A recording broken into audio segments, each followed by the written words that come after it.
Good morning, everyone. Wakey, wakey, it's time to eggy, bakey, as a friend used to say. Good morning, everyone. Good morning, good morning, good morning. It's time to wake up. It's already 9 o'clock. We're getting there anyways.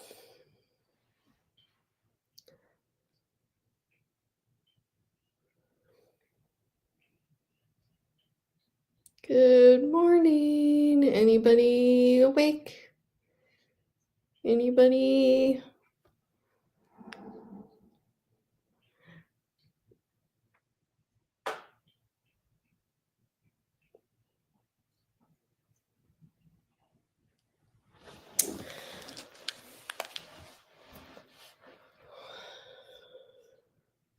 Still nobody in here yet.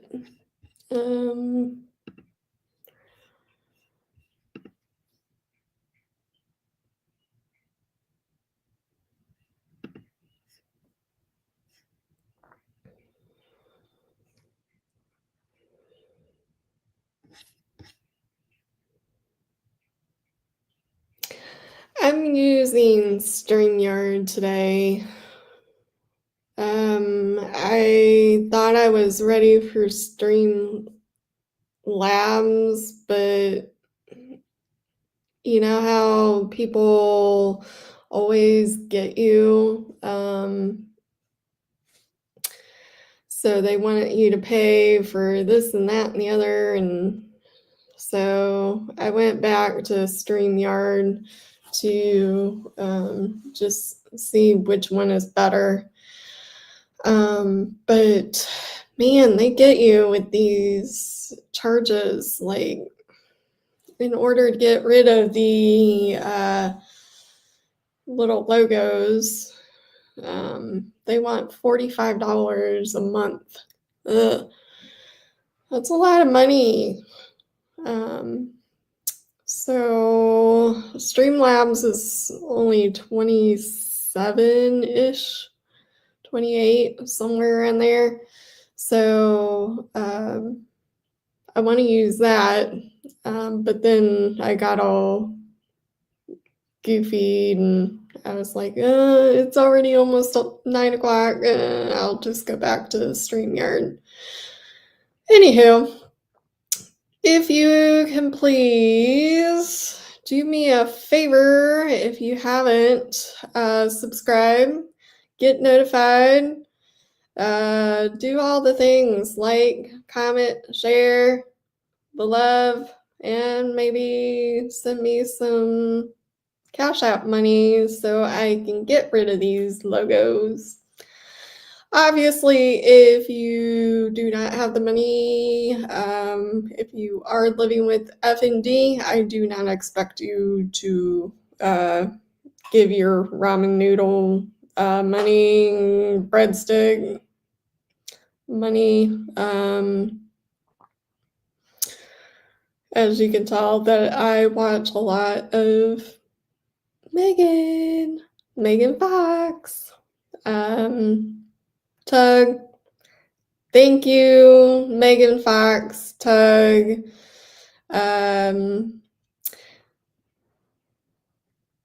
Shizzy, and definitely Mo in the Deep End, and lastly, my favorite, Squid. Mo and Squid kind of really fit my personality, so I watch them a lot now. So you will hear me say a lot,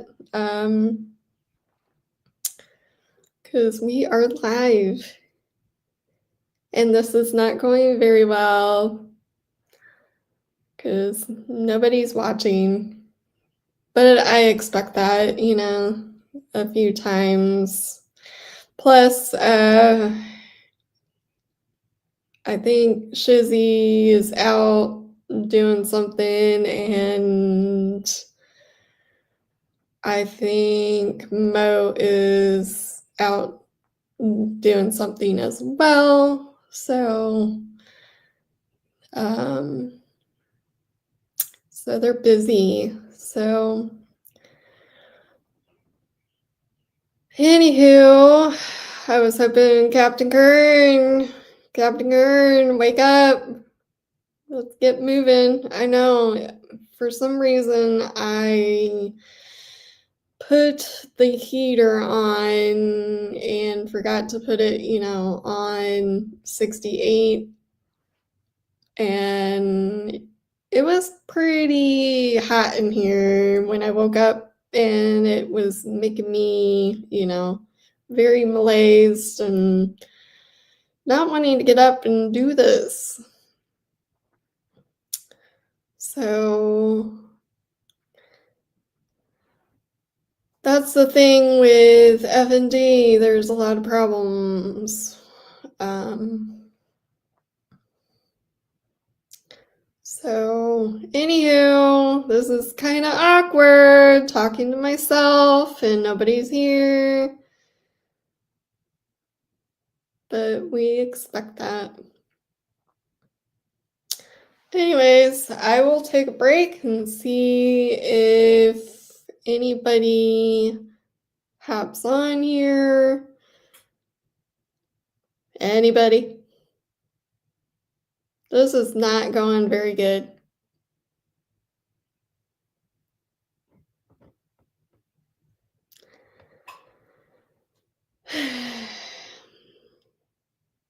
Oh well. At least I tried.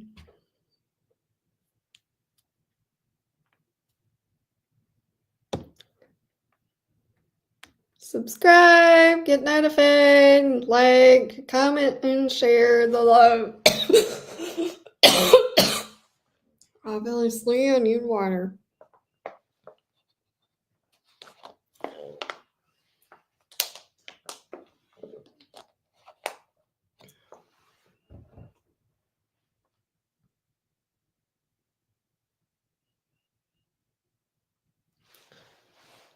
Squid, I need you.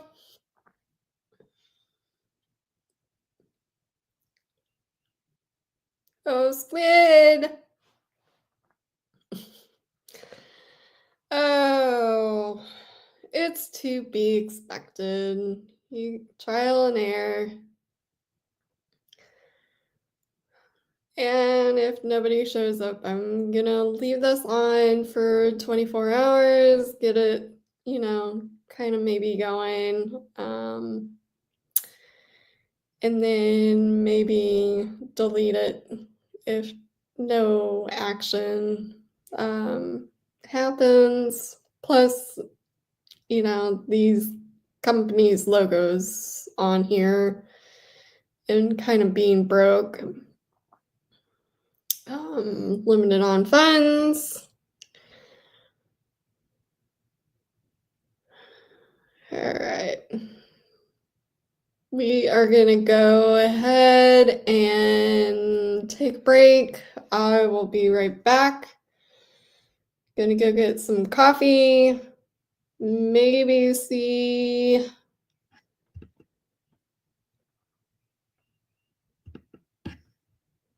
if some action happens while I get coffee. This will be a short video stream. So that's okay. Trial and error. Anybody.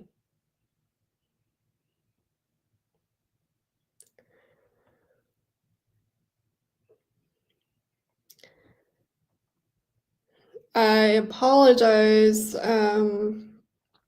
First off, I kind of went on a hiatus or MIA. I lost some dear friends, so I'd been grieving. So maybe I just need to continue recording and doing what I need to do. But I kind of wanted to test this and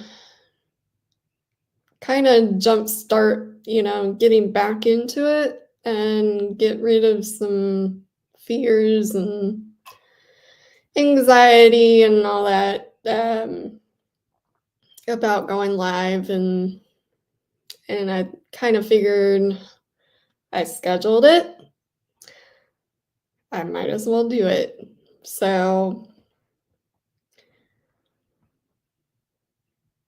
anywho, maybe I should have just piggyback on somebody's live and then see if they would offer a little help before getting on. But man, I could not get up this morning. So, and then Streamlabs caused a lot of stress. Plus, it's gonna be weird, but I'm gonna try it. And, well, it's been about the time that I want to kind of take a break, and I will be right back. I'm gonna go get some coffee. Sorry, there is no music and all that. That's where they get you. Trying to pay and all that. So sorry, this is so limited, but you guys will get me there eventually. Until I get 1,000 subscribers, please send your Cash App money. Please don't send $1 bazillion. If you do, I love you. But anyways,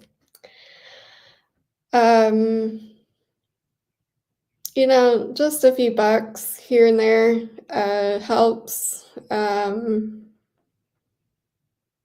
Don't send, like Megan Fox always says, don't send, your last ramen noodles. And to,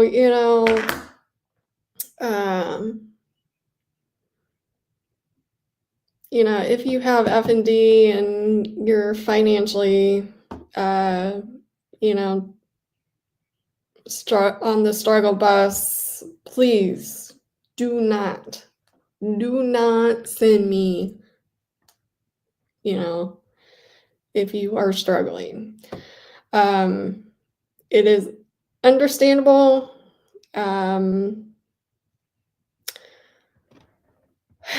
I wish people would get on here. Anyways, my coffee is ready. I will be right back. See you soon.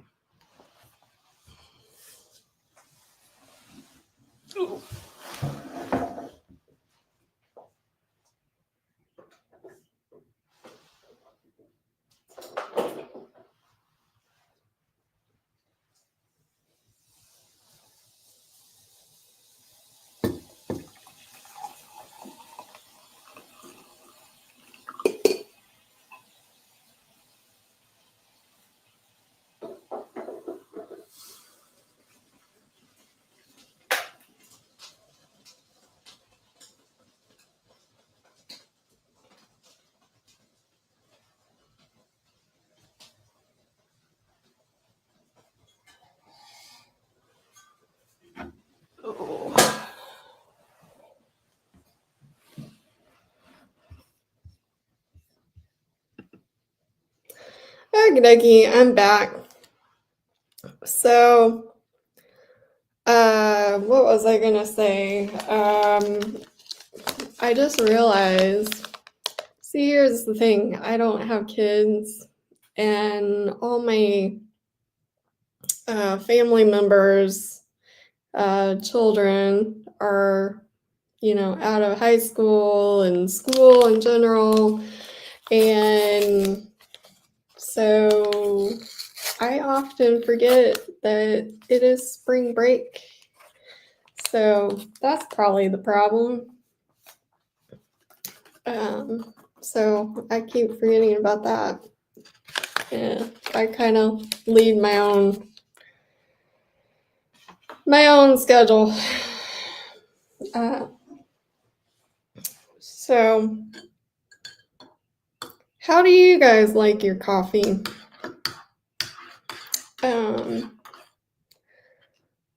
I like black soap folders, and then I put a packet of hot chocolate. So it is really good. How about you guys? Leave your your ideas of how you like your coffee. And then I like these. I don't know why I like these, but ever since I flew on a plane, I like these for breakfast. I tried Belvita, the Belvita ones with, like chocolate and blueberries and stuff, and I find these are a little bit better, less crap in it. So, well, guys, I'm gonna cut it short here in a little bit. That way I don't use up all my time. I'm learning. So,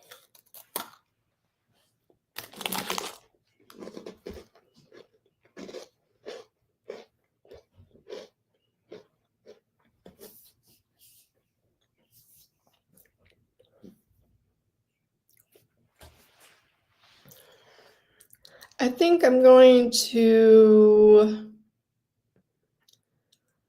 do the Maya case. I know that you guys have seen, a bazillion different aspects of, different cases and stuff.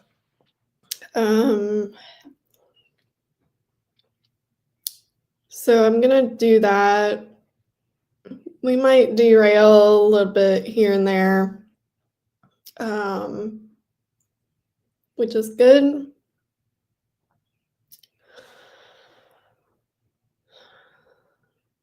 Is everybody on spring break? Come on, people. Or is it a wrong time to do it, wrong day to do this? I kind of want to do it, on Wednesdays, maybe Fridays at a later time, maybe evenings. I don't know exactly. So I just kind of wanted to piddle around with this, as I always say. You can tell that you have older parents because you say piddle and goofy old people things, which I get a kick out of myself.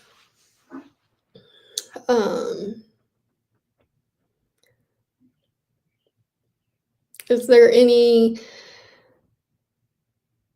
things that you say if you're a generation Gen X and you find yourself saying a different generations, like piddle and I think there was, I can't think of it. It's on the tip of my tongue.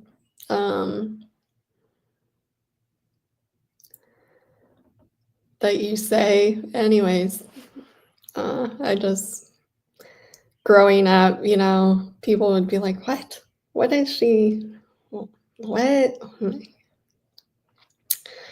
Or you talk to an older, generation, and they're like, "How do you know that word?" It's just funny. Anywho, this is kind of weird talking to the camera. Nobody's here, but you got to give me credit for trying. This will be on, for 24 hours because I'm gonna just continue feeling stupid until we get, this on a roll and get the logos off and do all the things that,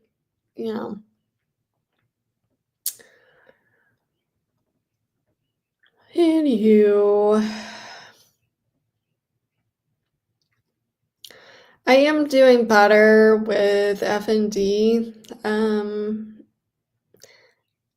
I would say after watching a lot of other people that have FND, knock on wood, that I don't get a major flare in the future.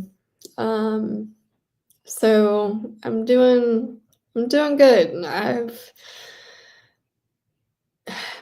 I kind of did things backwards, trying to figure out, what I can handle instead of, taking my time. I was like, I'm gonna push and see what aggravates it and what doesn't, and then, chill out, give myself the grace. So knock on wood that I don't have any future flares.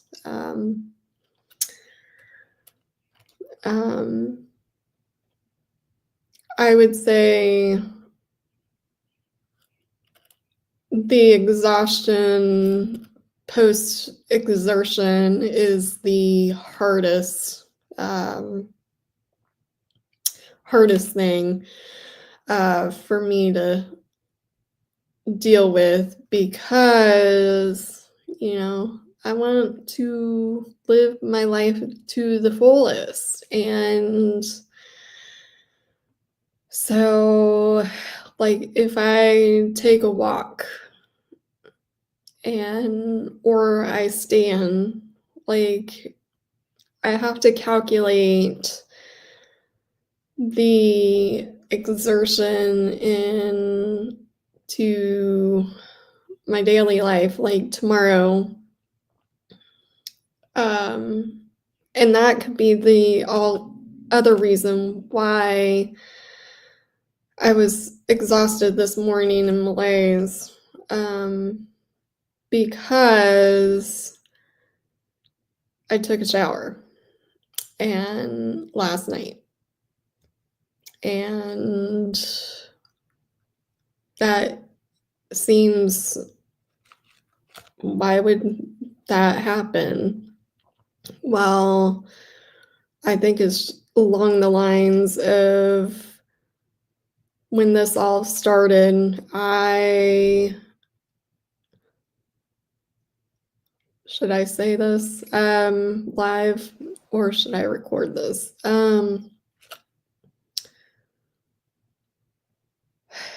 I only got one shower while I was in a 14-day stay. Yeah, 7 days without a shower. My left side reverted back to being paralyzed.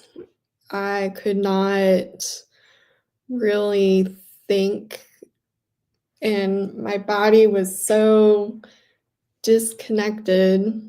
I didn't know. People were treating me like, you need to try harder. Da da da da da. There was disconnection with this. that I didn't know how to. I wasn't like I wasn't given specialized. I was given just your basic PT. Here you go. This is your diagnosis. You know, I was also denied and given excuses for why, when I was like, I need mental health services, like, why I didn't care if it was like telehealth and, just somebody to talk to. However, the chaplain does not really classify as mental health. If you were, sorry, I moved the table there. If you are a psychiatrist, let's get her mental health services.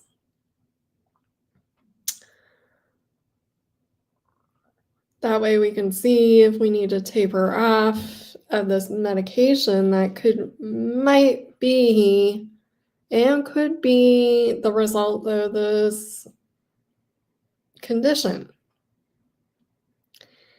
And then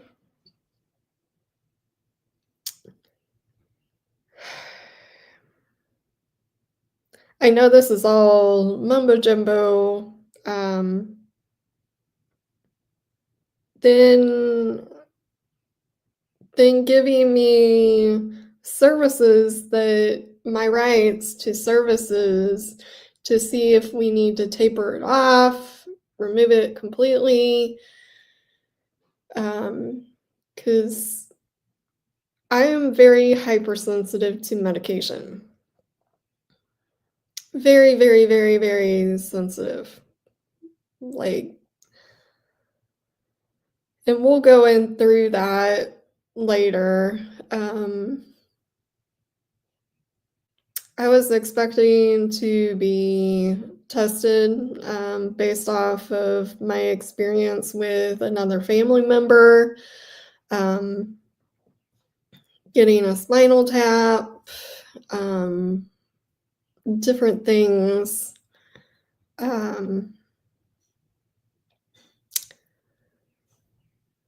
But then, like, the days before, like, I couldn't remember how many days before. It seemed like the day before discharge.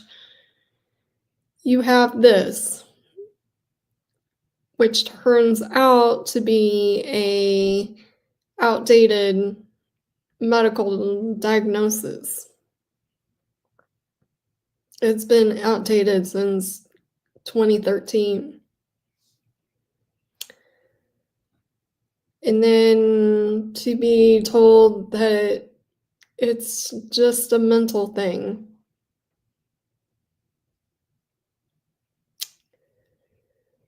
But then I lost my apartment and therefore I didn't have a place to go after completing 30 days, which after 30 days, I think I would have had the help to find a new place to live. That would have given me, yeah, everybody would be scurrying around, but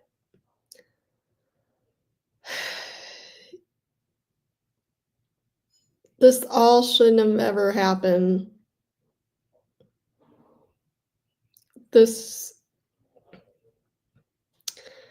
Then going to my primary care physician, who now has the reputation of dumping last minute on his colleagues, patients on his colleagues.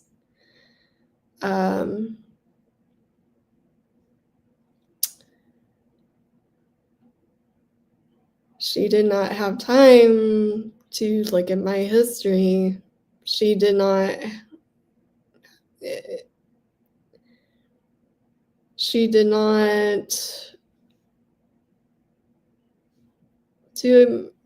I felt like she did not know my condition, FND.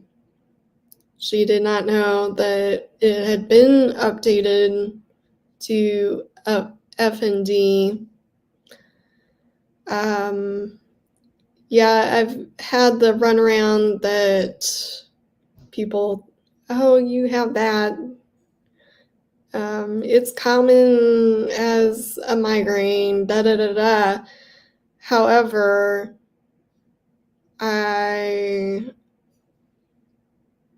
it makes me kind of sick that I've been gaslit,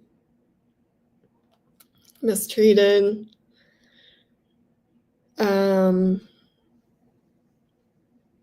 neglected, and then unethically given medication despite, my hypersensitivity. And having a hypersensitivity, also, I get gaslit. Unprofessional, unethical. And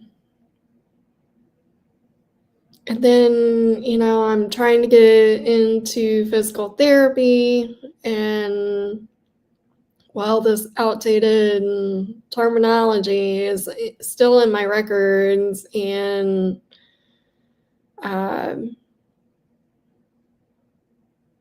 just use the correct terminology, updated terminology. It would save a lot of headache.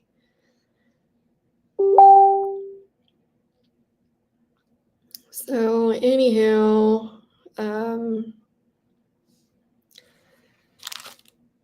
I hope that gives you a little bit tidbit about, what's going on with me and the frustrations. This all shouldn't have ever happened. I think it also got dismissed,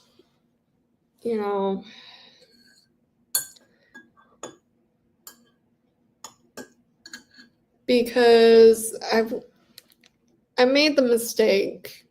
Yeah, I own up to it. I made the mistake of going to the wrong hospital. But the other thing is, I was abused, mentally abused, because I asked to have get some relief, get my medication that I've been taking, get some other medication. I consented to it, even though I wrote down that I'm hypersensitive. I have a record of it. And then 45 minutes saying that, you're going to kick me out of the hospital and you're going to write me down as I'm going against medical and claiming that insurance won't pay.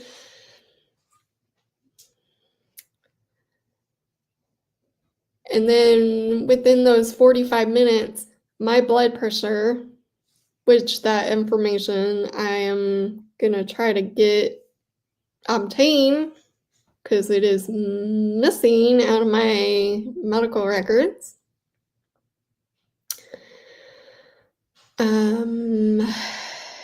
Yeah, 45 minutes. My blood pressure was stroke high. And then you tell me that you're not going to give me anything or send me to the hospital,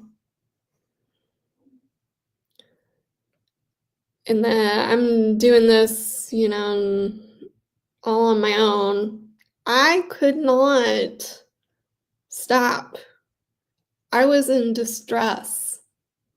I couldn't get myself. It took me a good 45 minutes to walk away from her mental, emotional stupidity, is what it is.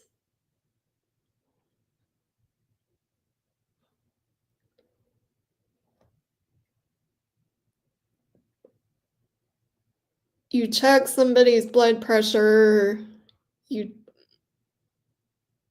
you take,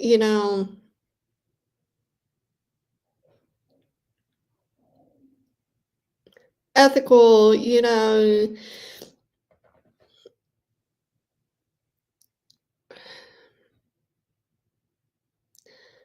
it's this all shouldn't have ever happened.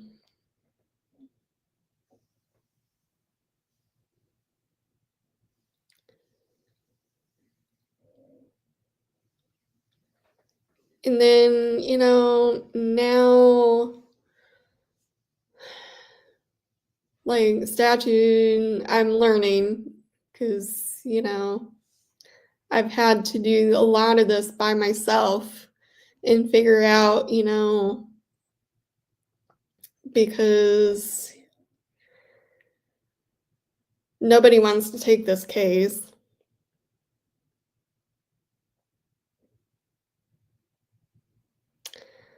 So, yeah, I am looking to pursue, you know, I only want,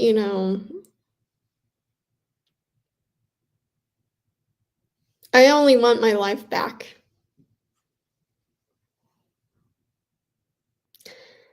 My life was going good. Then I fell. I didn't hit my head, hurt my knees. My knees hurt still.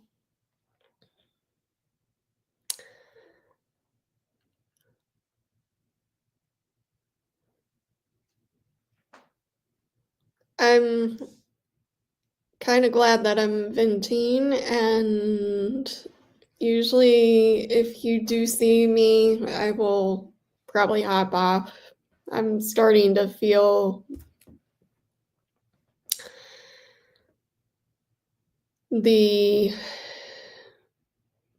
facial stuff, but this all shouldn't have ever happened. And I'm hoping that I don't know what else to do anymore.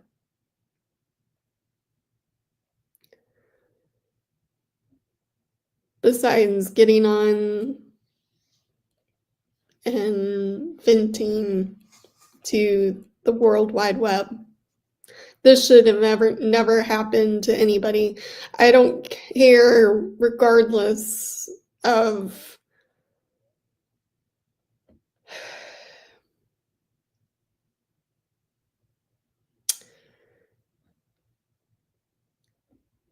it loses my trust in the healthcare system. The mistreatment, the abuse, the neglect, the inhumane, like,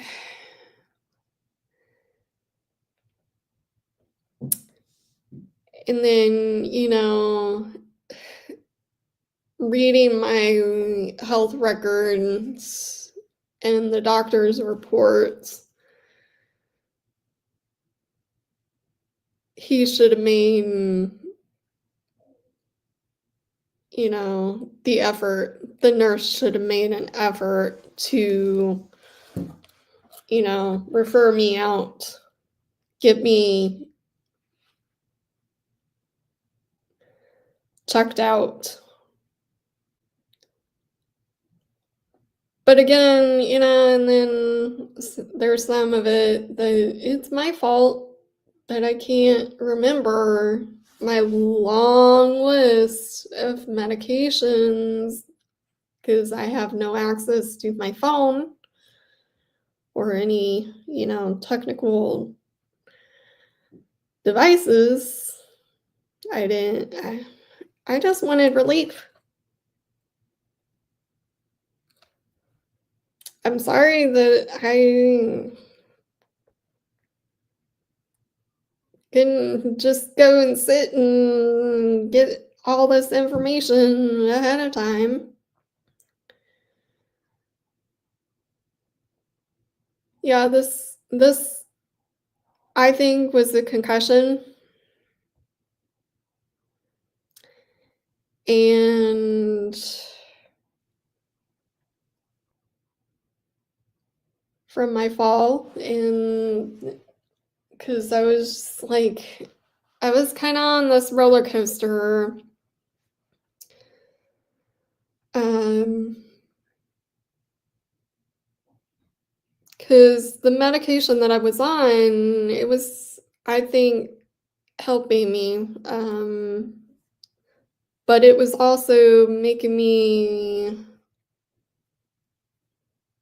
I wouldn't necessarily, I think my fall was because I wasn't really paying attention to the sidewalk. I was just like beelining, trying to get stuff done, wanted to take a walk, and the, sidewalk had, was not broken, but had, you know, lifted up. I can't think of the word, but over time, it had this bevel, and right, belly flapped right on the concrete. Yeah, I should have just called the ambulance, but I thought I was fine. And yeah, I had nothing in my hands. I was just focusing on what I needed to do for the day, just like anybody. I wasn't talking on the phone. Sorry, the sunlight is coming in. Um, Talking on the phone. I wasn't talking on the phone. I wasn't texting. How you text and you're not paying attention to what's ahead. Um, I really scraped up my knee, especially on my left side. So I think that trauma caused, issues on my left side. Um,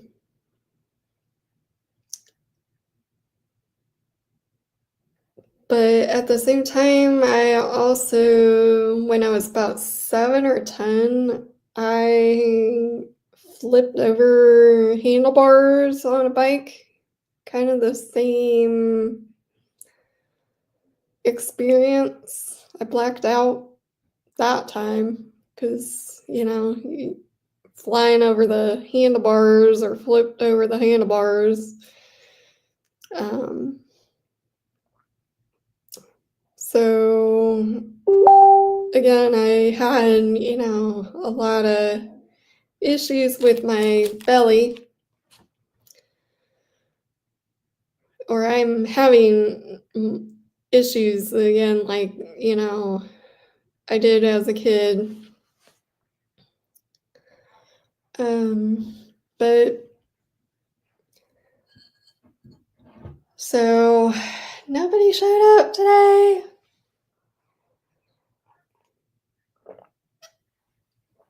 That's all right.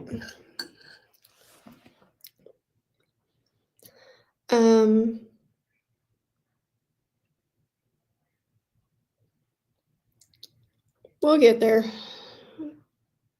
Maybe after this live,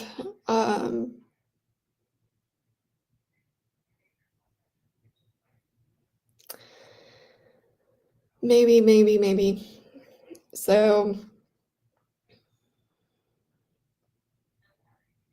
I hope you can see when I dissociate about this story today. I am just happy that, my face is not twitching, which is a good sign that, that I am getting over this. I think a lot of it is too, I've, worked on medications.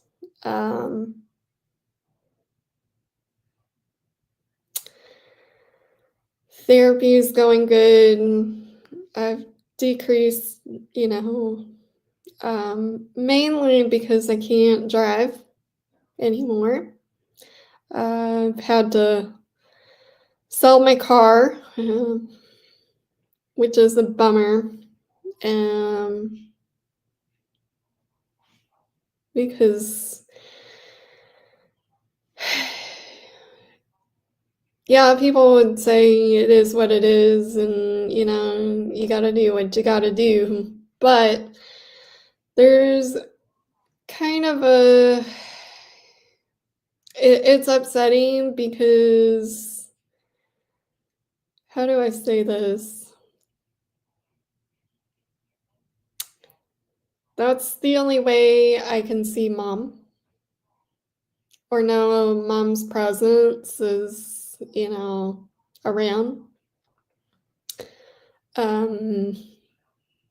No, I am not hallucinating. If anybody's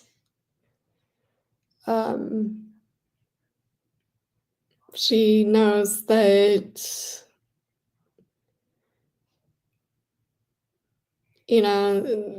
that I love a certain thing, and that is how I can be deeply connected. So now I've kind of lost that. Lost a lot, but things will get better.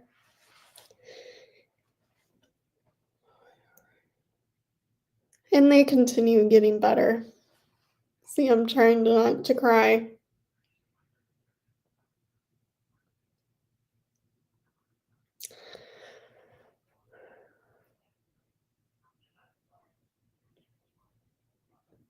It makes me mad that, life was going good, and that stupid one fall, and then I made the mistake of going to the wrong hospital. Not only that, let me go back. So when I got to this hospital, which is supposed to be 24/7, open 24/7 for mental health, I thought I was in a crisis.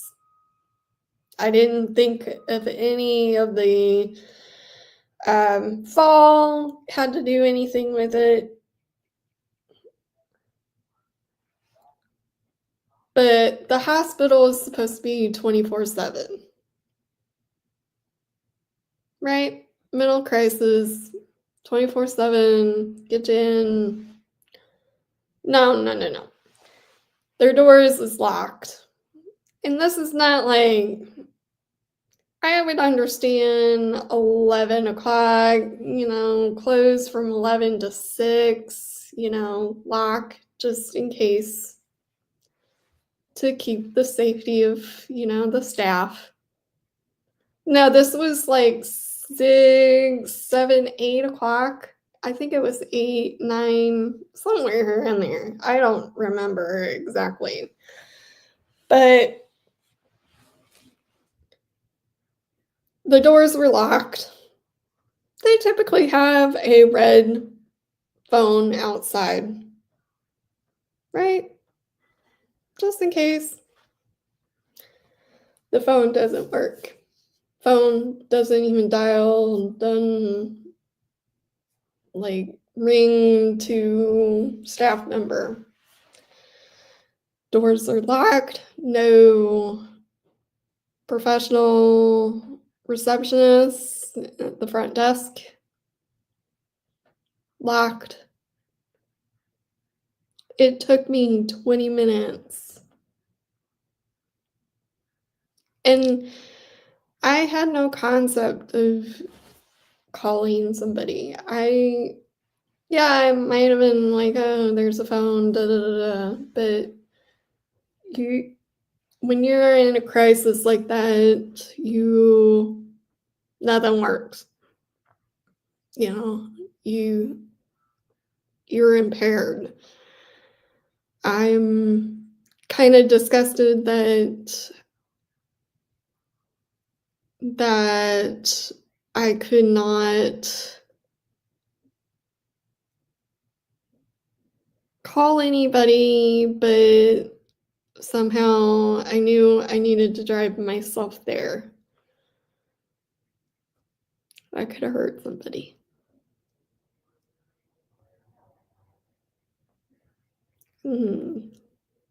That would hurt me even more, hurting somebody.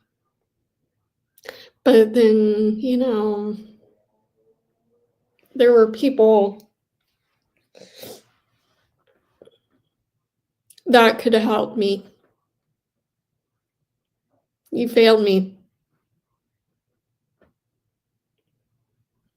You're gonna own it.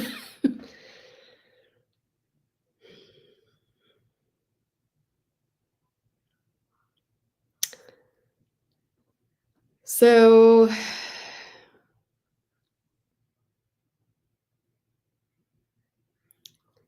I'm probably gonna delete this.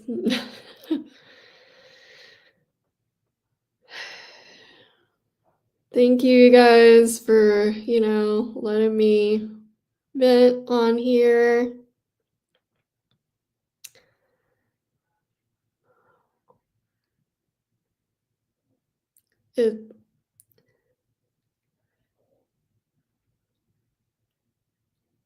This all shouldn't have ever happened. It's like,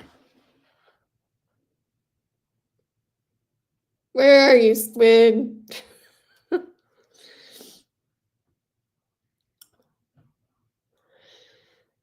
Oh, lordy.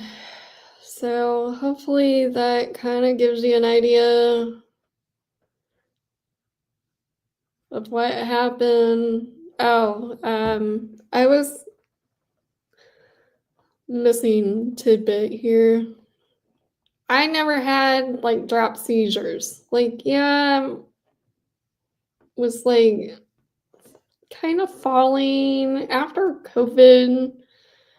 I started, having these episodes. Yeah, I don't remember if it was the medication prior to all this causing me to fall. I think that is different from the actual fall. I think that was just, I was beelining and then the sidewalk was disheveled. I think that's the word that I'm beveled, disheveled, whatever. So I think that was different than medication.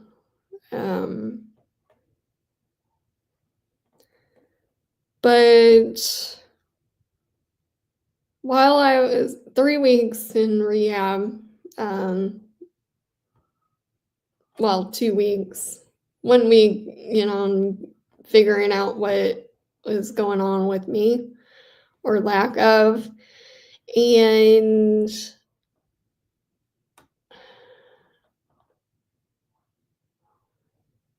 I didn't really have any faults. Like,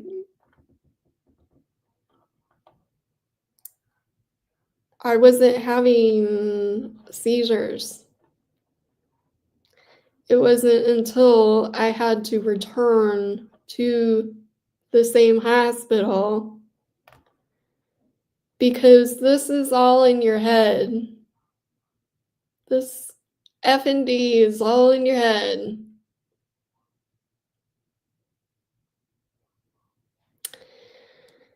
But then let's throw, instead of using common sense, like ethical sense, let's refer her out. Or let's go ahead and do like a genetic testing. Let's, yeah, we don't do it here, but it would have made more sense to, since she's returned, she has all these sensitivities to medications. She's been here before.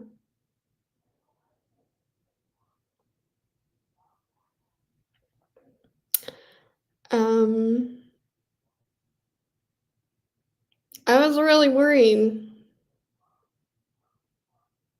But at the same time, I was medically mandated because this is a mental health condition, not a physical.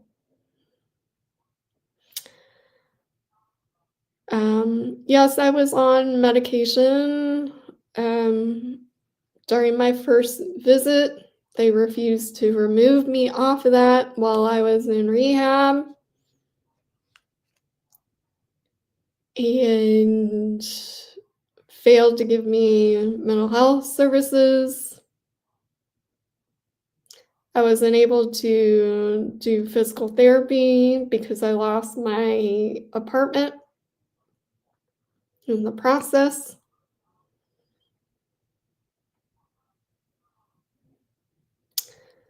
So, therefore, we can't give her 30 more days, even though, we recommend it, because I couldn't shower. I couldn't really stand.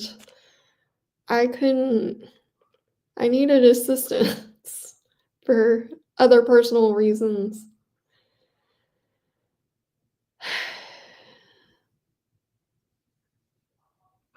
I was kind of scared to even fall.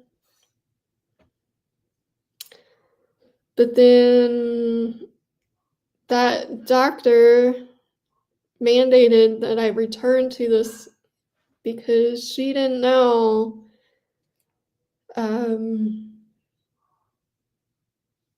that this condition was, changed, updated back in 2013. And I was on that medication still. It was making me all over the place. So I apologize to my family members and support if I was just a nut.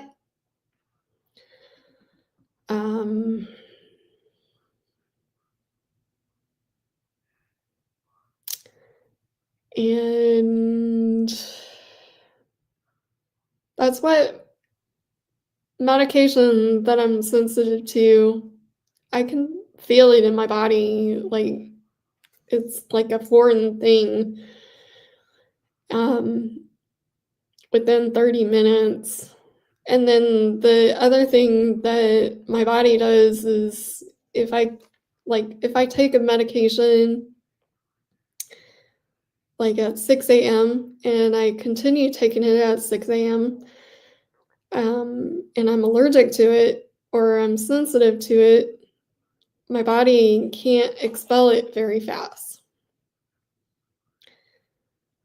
So then I have to take, okay, then 9 o'clock, and it's so frustrating taking medication. So, and then I feel toxic and overdosey, and then, but even if it's not something that, I'm not sensitive to, but I can still feel toxic and yuck.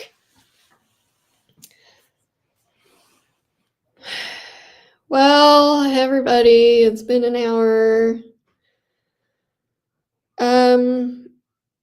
Also, be kind to others, especially those that deal with chronic pain.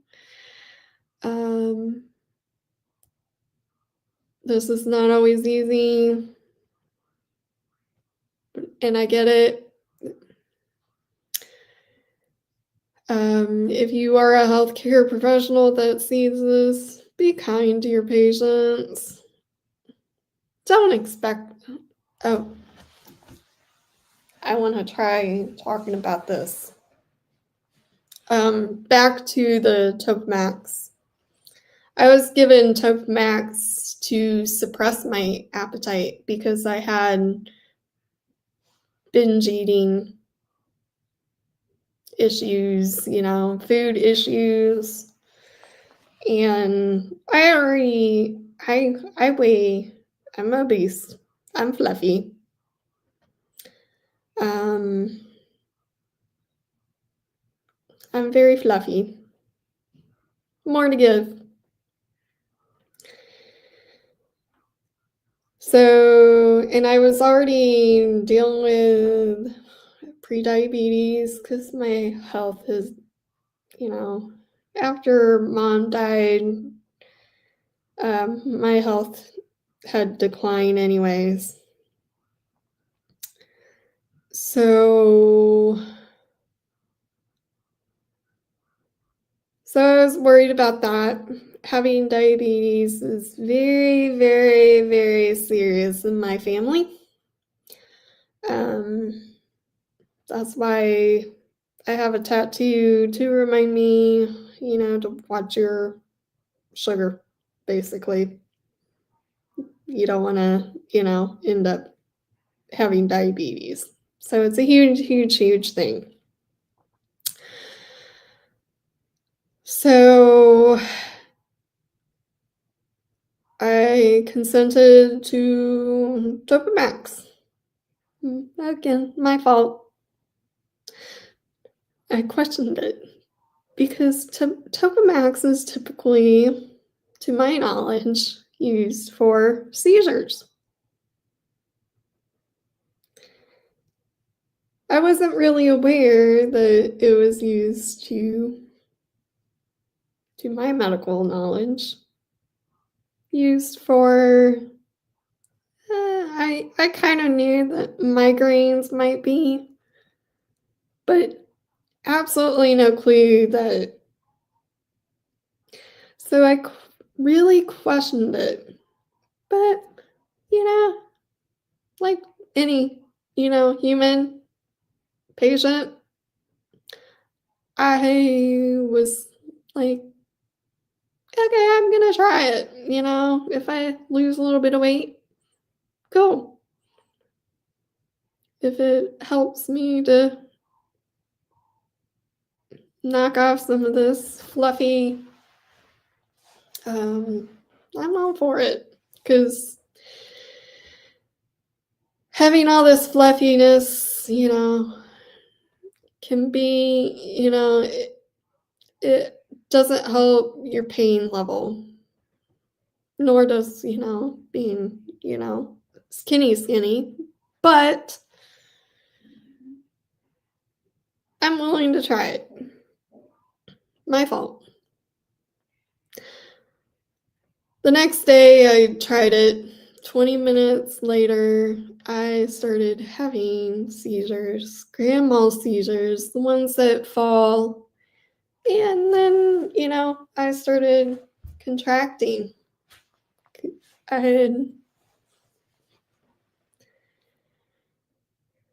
did a lot of work in physical therapy, and I was losing pretty much at the beginning of returning to this hospital.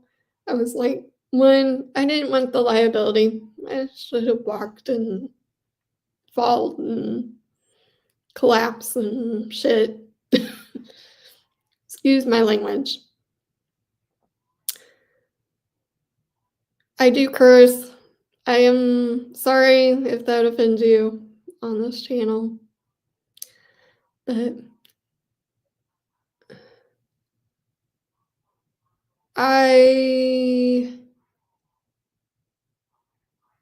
I'm aware and I am conscious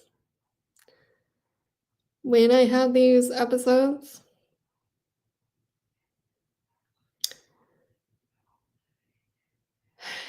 So that doesn't help. So the nurse, I do recall, ripped my hair out, ripped a chunk of my hair. To my knowledge, I don't remember that being like a seizure protocol. Do you? Oh, it gets worse. Now, I did have a nurse tell me that my enzymes did not really indicate. I think these are she told me, I think these are pseudo seizures. Okay, they're still seizures. Okay, I still classify, to my knowledge and my history, I thought there was 3 types of classifications of seizures: convulsive, non-convulsive, and then psychogenic seizures. And that's the problem. Now they've segregated true epilepsy, grand mal, seizure, the convulsive, and then they non-convulsive, that is like,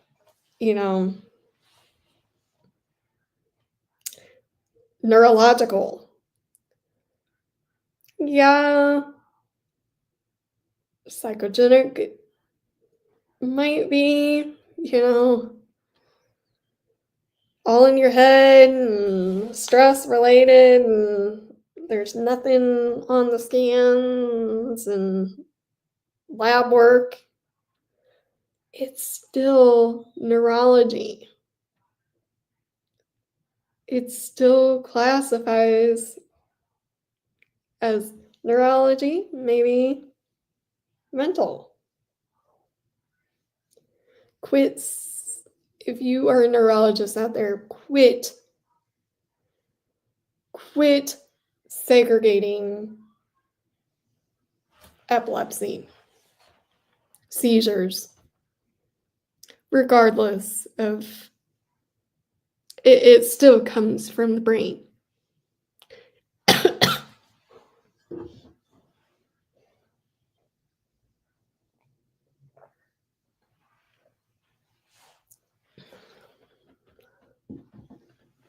I'm actually liking this. Sorry, I moved the table again.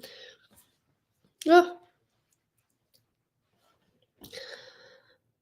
So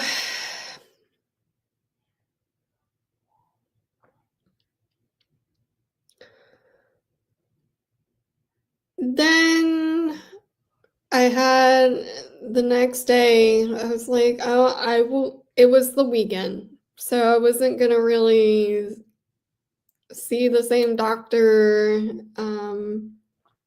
So I thought, um, typically see a different doctor during the weekend. Um, I was like, I'm gonna just give it until Monday. But however, I told the nurse, if this happens again, these seizures happen again, I was falling. I was hitting my head. Um,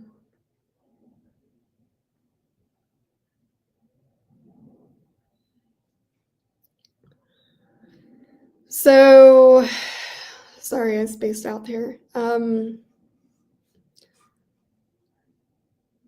So anyways, the second day I told the nurse when taking this, call send me to the hospital if this happens again,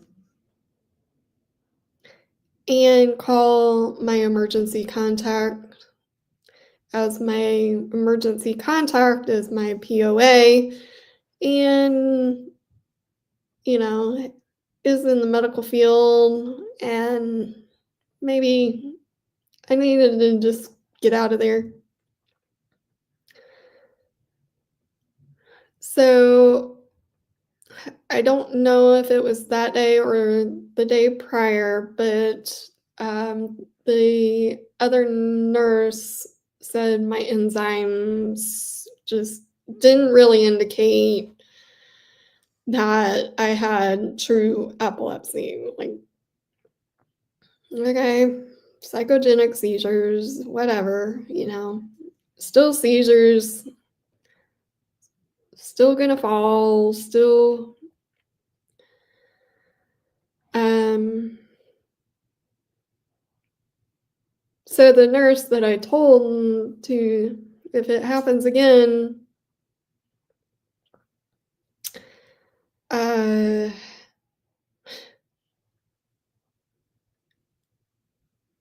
she failed to do that.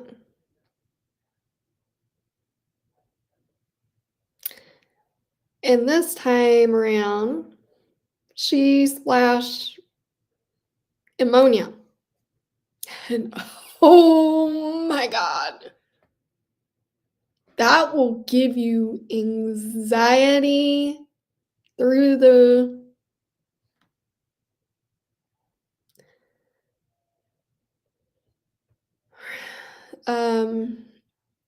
it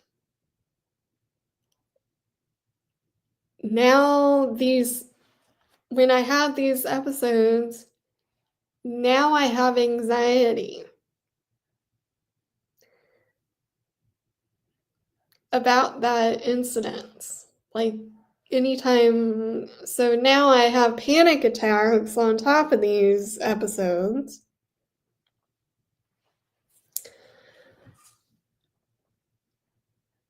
So luckily that didn't happen again. Luckily that other nurse that kind of filled me in that you don't need that treatment. You don't need that protocol or whatever. Um,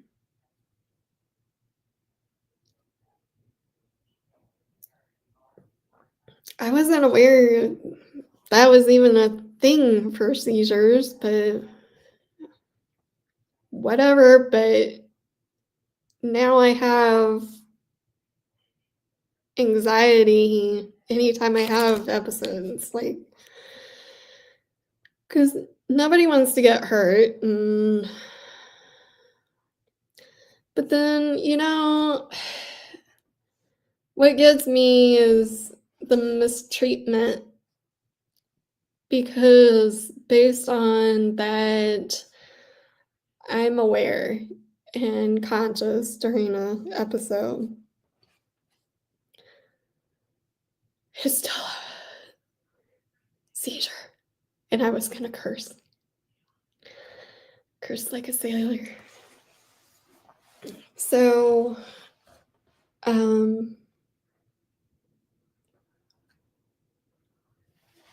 it's just frustrating how things with epilepsy and now this is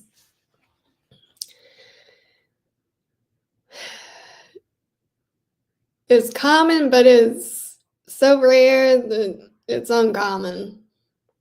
And to my knowledge and my research and my experience,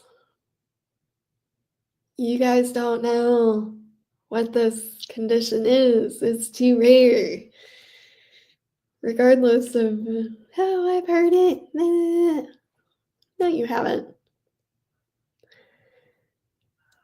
It's too rare. And no, as a healthcare professional, myself who does therapy, I am disgusted by the mistreatment of being misconstrued as I'm faking, I'm attention seeking, and all the outdated BS that comes with this. Stop. Please stop. I'm begging you to stop stigmatizing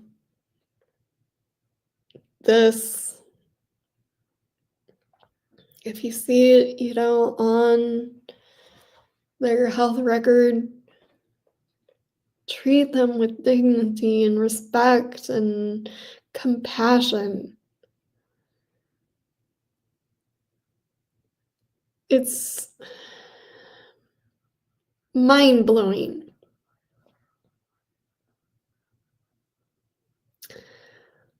I hope people see this and give people grace, give them compassionate, be kind.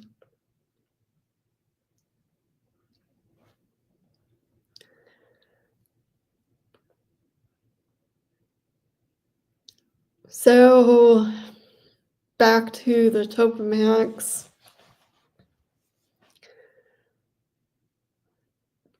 They should have referred me out. They should have sent me to a real hospital. Be like, this is too out of our scope, out of our, expertise. We're gonna send her to somewhere, and you wouldn't believe it, how basic medical stuff is anymore now. Like, do your job. Be ethical.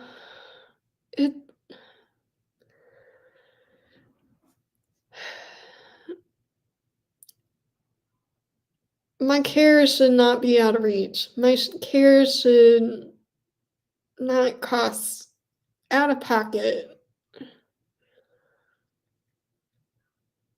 It shouldn't ever reach out of pocket. Like, come on.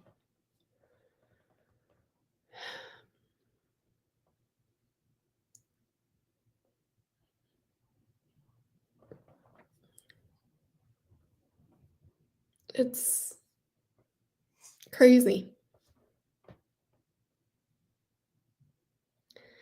Come on, people, wake up.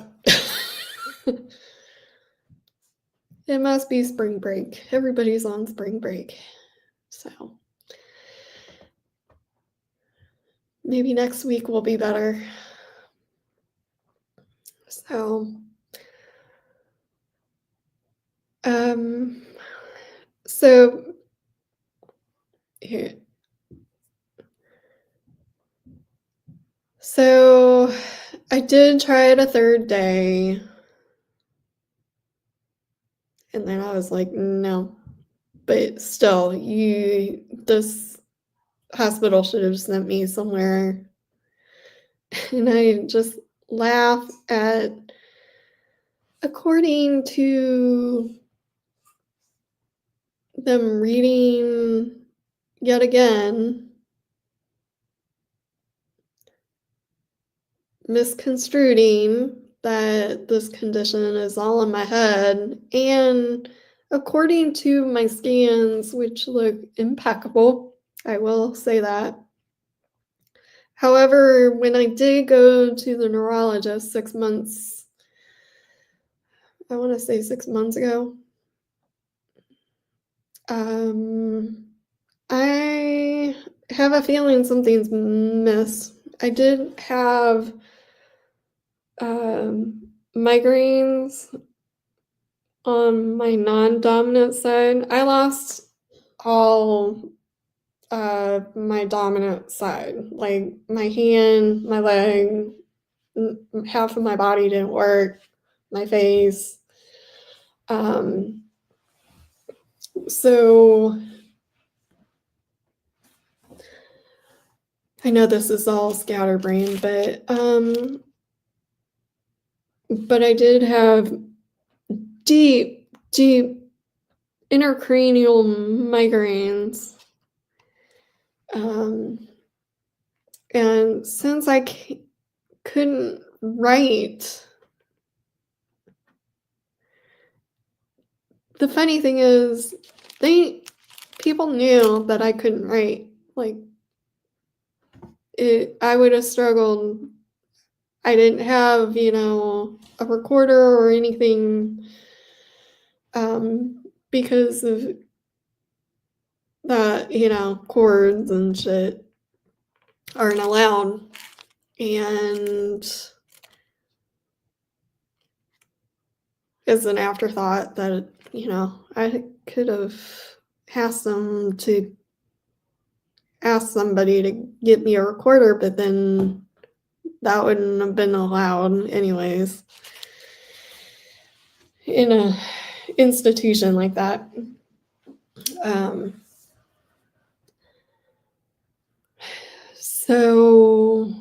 So I couldn't write. I couldn't keep records because I would have been like, ugh, I had to write with my right and use my right side, but even that was a struggle. And I think because I was using my non-dominant side, I was getting these deep, deep, deep, it was actually on this side, deep intracranial migraines. Could they have been the medication? Yeah, probably. I think it was the Topamax that caused that. But I was also having it at the rehab hospital. But anywho, I say anywho a lot too. Anywho.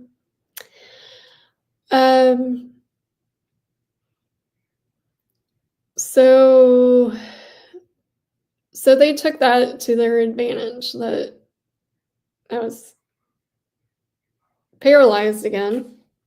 Basically, I couldn't really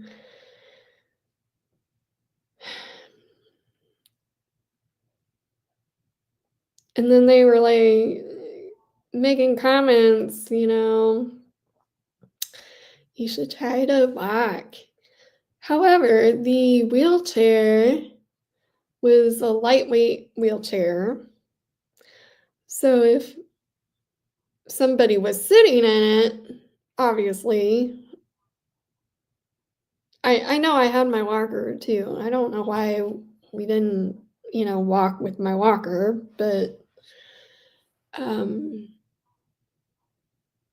they tried to make me walk, which the lightweight wheelchair flipped and fell. And there goes Sarah with the episode seizure.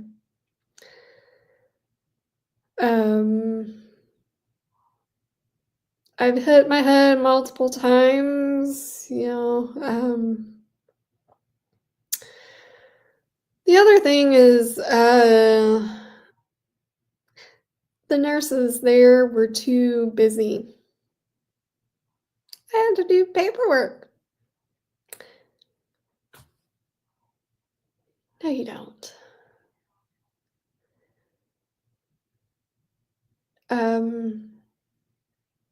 Patients that I talked to were, they said that they were, nurses outside of there.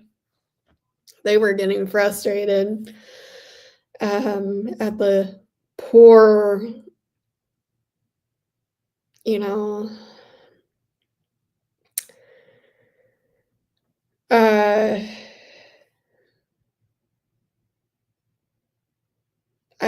some of them, they were like,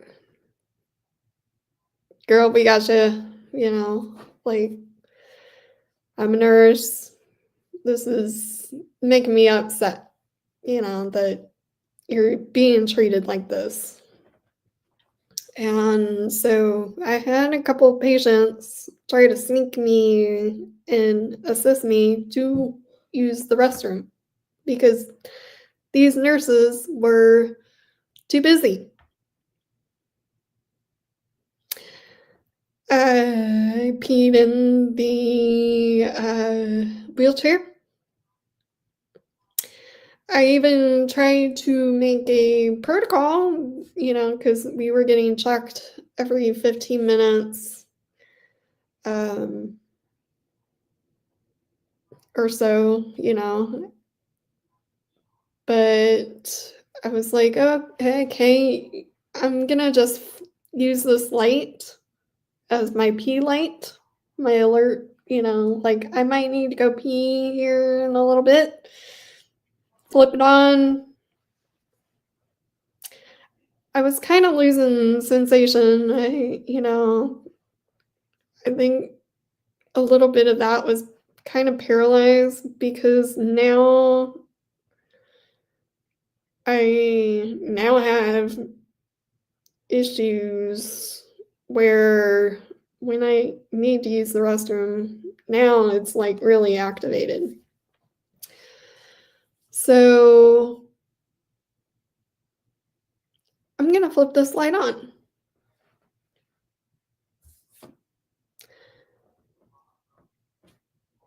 I had to pee in bed.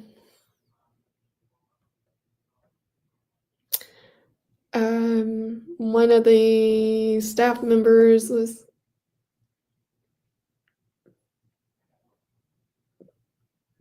can I say bitchin'?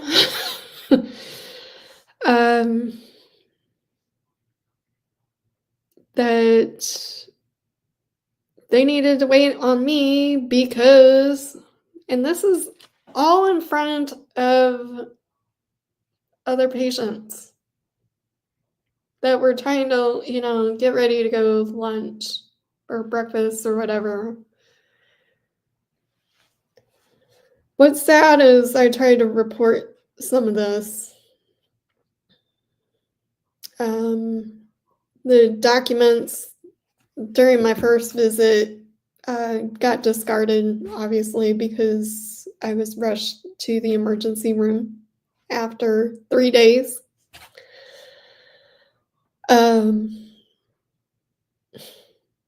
Of my blood pressure, skyrocketing, and then finally, my face started to stroke out.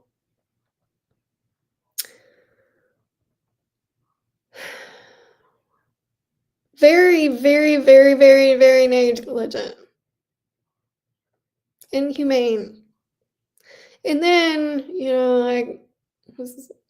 I'm pretty creative, so I'm gonna just slide off the bed. Now these aren't, like hospital beds. These are just normal, you know, um, I'm gonna put a towel on the floor and pee on the floor. Of course, nurses got pissed off, because I had to be cleaned up, new clothes, wash my clothes, more work for them. Sorry, but yeah, I tried, and it's really hard scooting on the floor.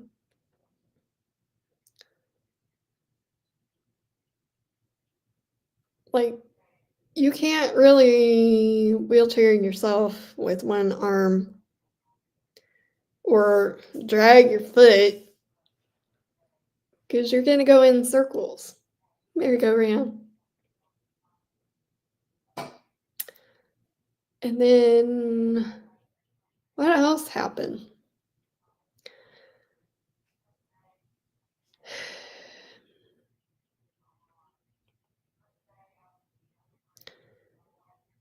Now, you see people coming in and out of these facilities, and you can dissociate. And especially if you're on so many drugs that make you kind of loopy. Now, this is not ideation. It can make you dissociate so bad that you feel dead. You feel like you're in purgatory. Not to scare anybody. It's just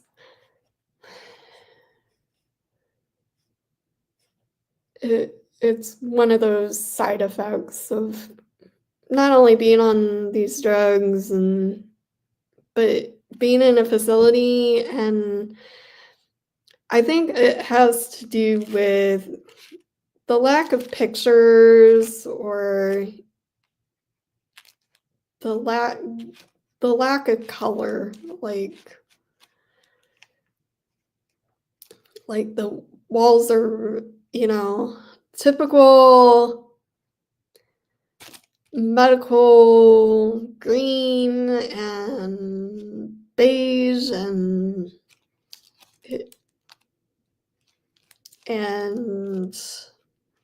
bleh. Like, add some color to your facility, and it might be because, yeah, you're on these medications that cause side effects of hallucinations and craziness, and so it kind of disorients you even more if there was colors.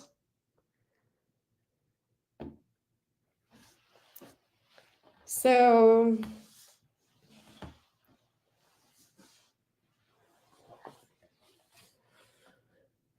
I don't know. It's just, it feels good that I'm able to talk about this now, I think, and get it off my chest without my face and the whole shebang of episode. I think it's because I'm off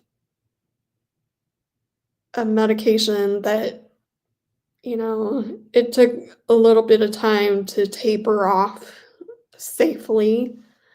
I didn't. That's the other thing is they'll put you on medication or multiple medications, and then you don't know what medications, and then we, the next day, oh, that's not working, or you have side effects, and then those side effects, it, they don't give the proper tapering when you are in these facilities.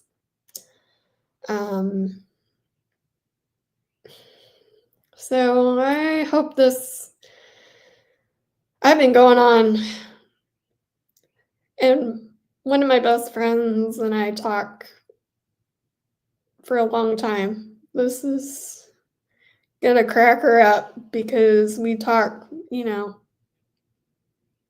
hours, on the phone, So I think I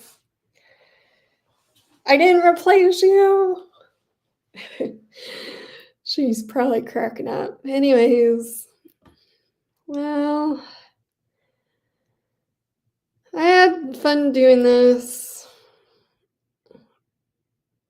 Should I really try to talk about discharge or not? Maybe I should leave this part for next week. I don't know. My face feels okay. I think I can do it. I don't know.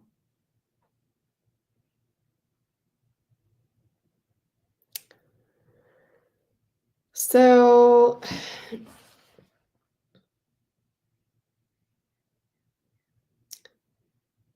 back to, so I scooted down on the floor and peed on a towel. And once you're on the floor, you're on the floor.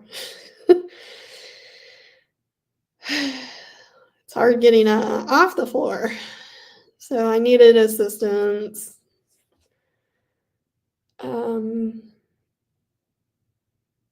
It's sad that, people they work for you, and then there's those that just cap an attitude. It's like, if you don't like your job, there's the door. If you don't like me, there's the door. If you don't want to help me, there's the door. Find somebody else. Oh, and then the one night I had a night terror.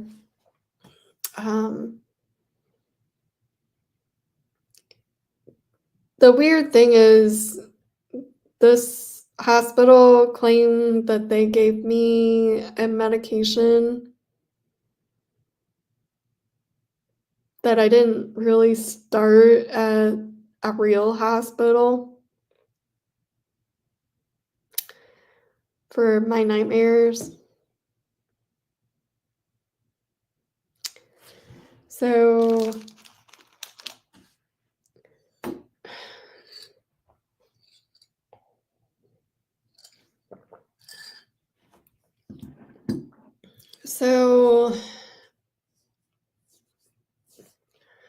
and then also I was immediately after an episode, they would give me a medication.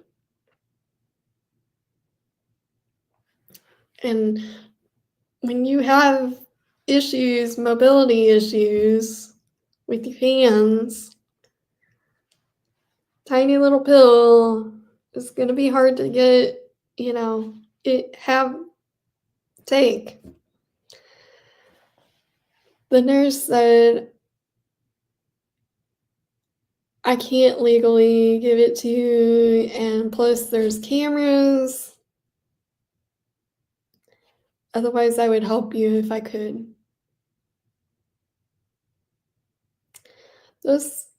Then when I asked the doctor the following day, hey, what was the yellow pill? And he goes, what pill? Nobody gave you pill. Are you hallucinating?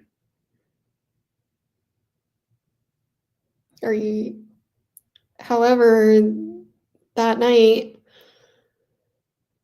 now, to my knowledge, the primary care physicians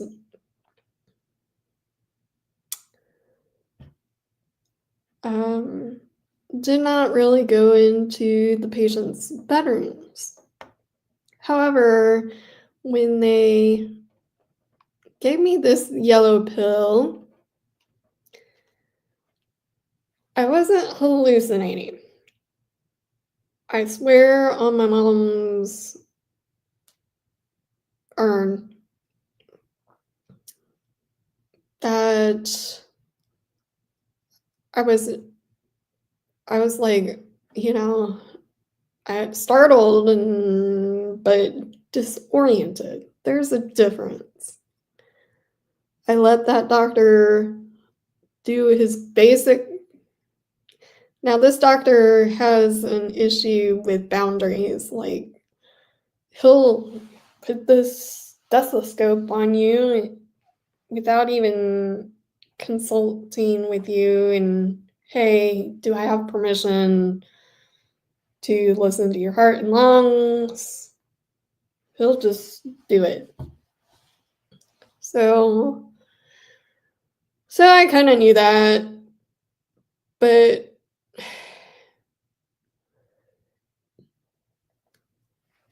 you would think that if somebody has PTSD, you don't go in the room. That's their safe place.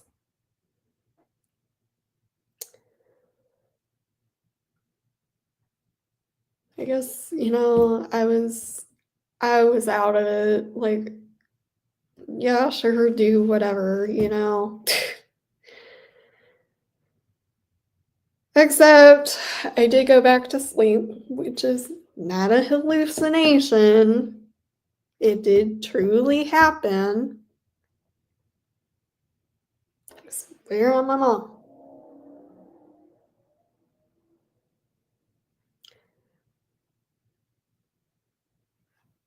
So then I dreamed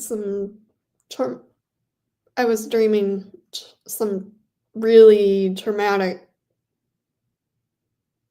things that had happened in my life. But then to see the doctor and then reading this document that, his treatment notes that I was hallucinating, he didn't listen. Paranoid.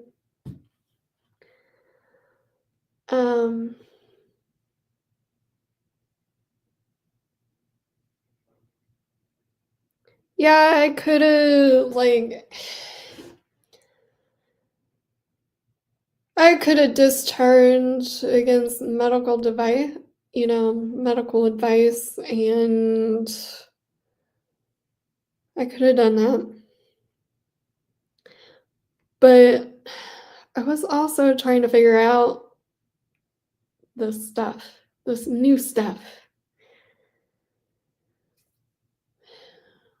I was told, here's some basic exercises. It's this condition, which was an outdated, condition. So I was, okay, I had absolutely no seizures, drop attacks, panic attacks. I would say this is a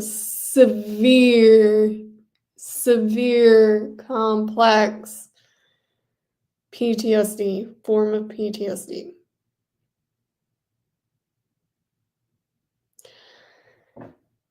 Could I be misdiagnosed again? We're gonna find out, considering that the doctors at the rehab, before rehab, that week before to figure out they should have done a spinal tap. I feel like there's something missing. I should have been referred out to some. If you think this, refer me out. When it comes to money, yeah, it's gonna hurt me later down the line, but it means nothing when, you know, yeah, it's gonna hurt me. It's gonna, be a burden on me and, my support. But if you're gonna diagnose me with something so rare, refer me out. It's the only ethical thing. If you don't know about the condition, refer me out. I don't care if it's going to cause me years and years of debt. Money means nothing.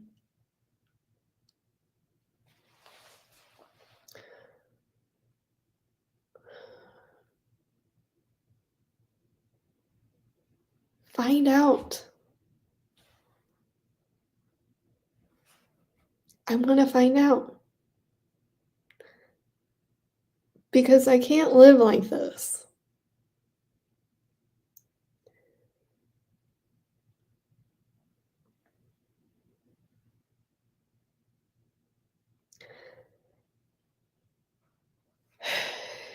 It's been hard.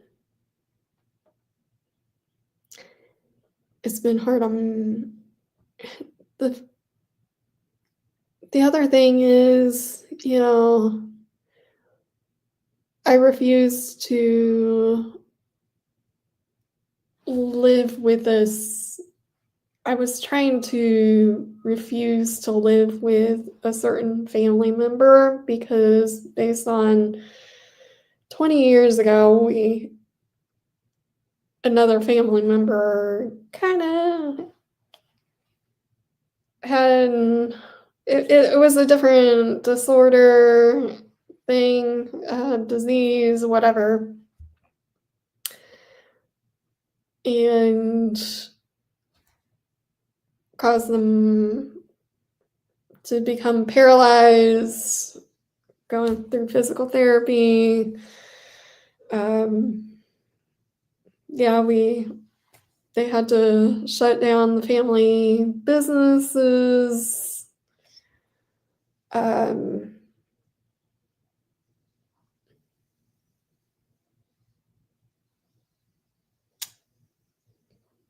Get her, the things that this person needed, with physical therapy. But,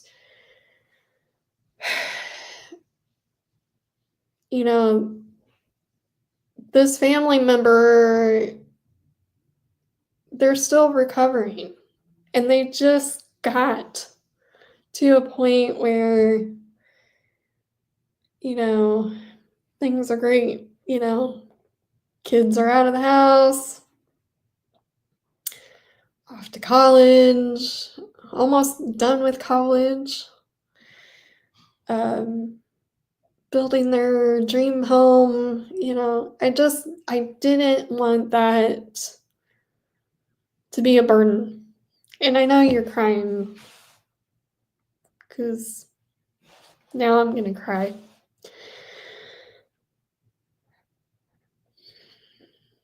I just didn't want them to have to go through that again.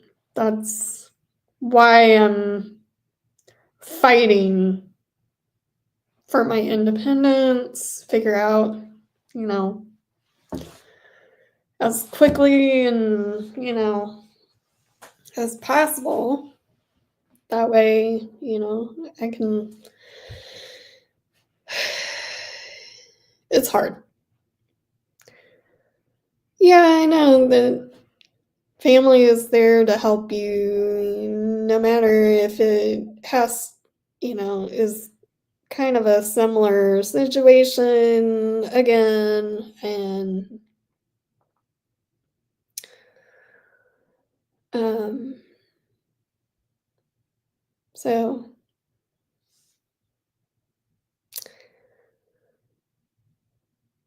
and that's nothing against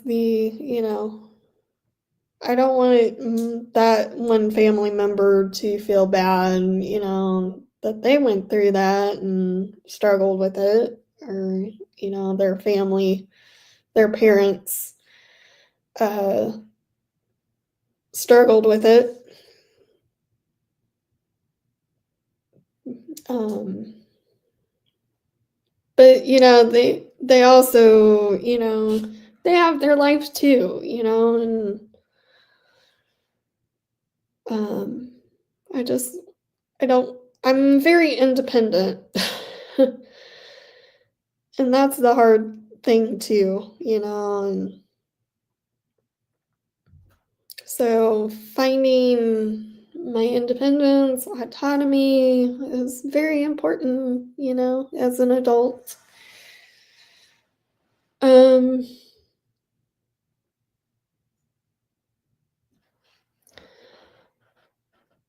do I really want to talk about? I keep thinking that I should talk about the discharge part and get this out in the open. I might as well. Let's see what happens. Um, this might trigger me, and I have my finger on um, to end the stream. So I'm gonna say this. Please share, get notified, subscribe, do all the things, send cash out money if you have it. If not, then do not send me your last. I don't want to use, ramen noodles because, another YouTuber uses that. But it's hard to, because you get so addicted to some of these YouTubers, and you start saying the same stuff. So ramen noodles is out. We need to come up with our own thing.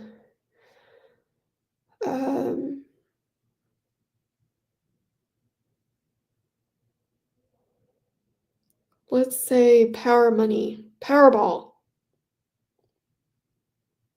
Send me some Powerball money. I like that because I'm kind of slothy. I like that. I'm so creative, aren't I? I like that. Send me your Powerball money. And if I do win the Powerball, I will share it just with you. I will. Because I am a kind, loving human who just wants good for the world. And if I do win the Powerball, I will become your personal massage therapist because I am a medical massage therapist and I will take care of you. You take care of me, I'll take care of you. I like that. Send me your Powerball money.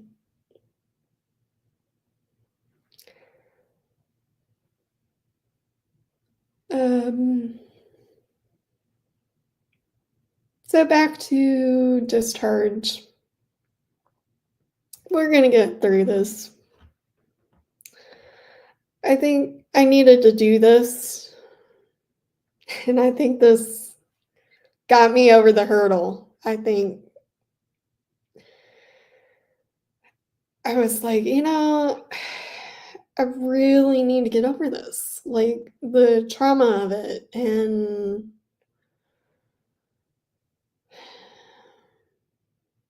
if nothing works, coping skills, and then we're gonna just share it with the world and get it off my chest, and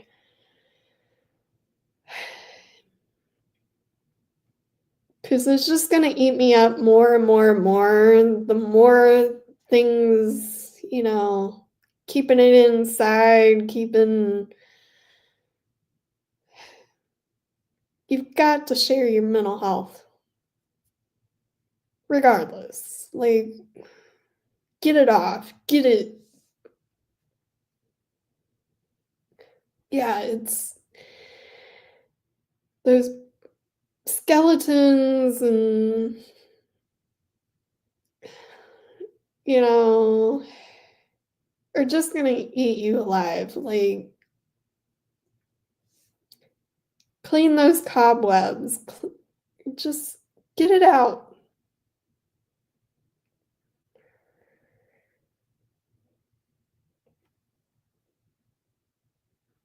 No, I'm not attention seeking as the stupid doctor. No, I'm not. I don't even know how I can even fake this shit. I'm gonna curse on this channel, so I don't know how you can, when you are so disconnected and your body is not working and shutting down, it's scary. Like right now, it was doing it a minute. I was starting to have tremor. I do have my in the stream, so if I do in the stream, all of a sudden, I love you guys. Please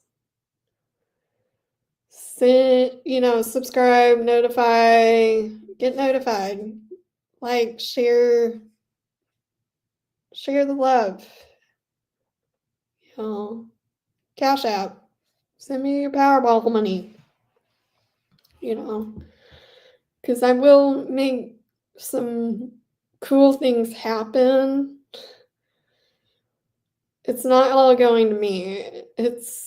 I'm tucking money away so I can help those that have FND. I kind of want to, because it is a 5-year wait to get new medical equipment.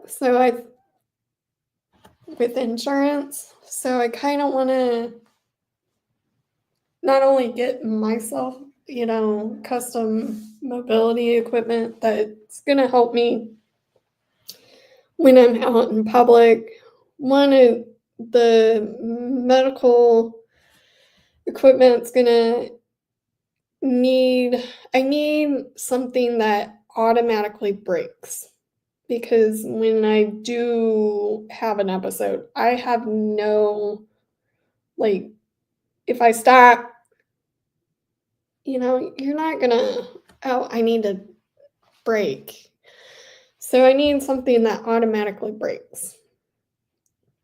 I need something that I can sit, like, I'm struggling with transportation, because taking the bus, big bus,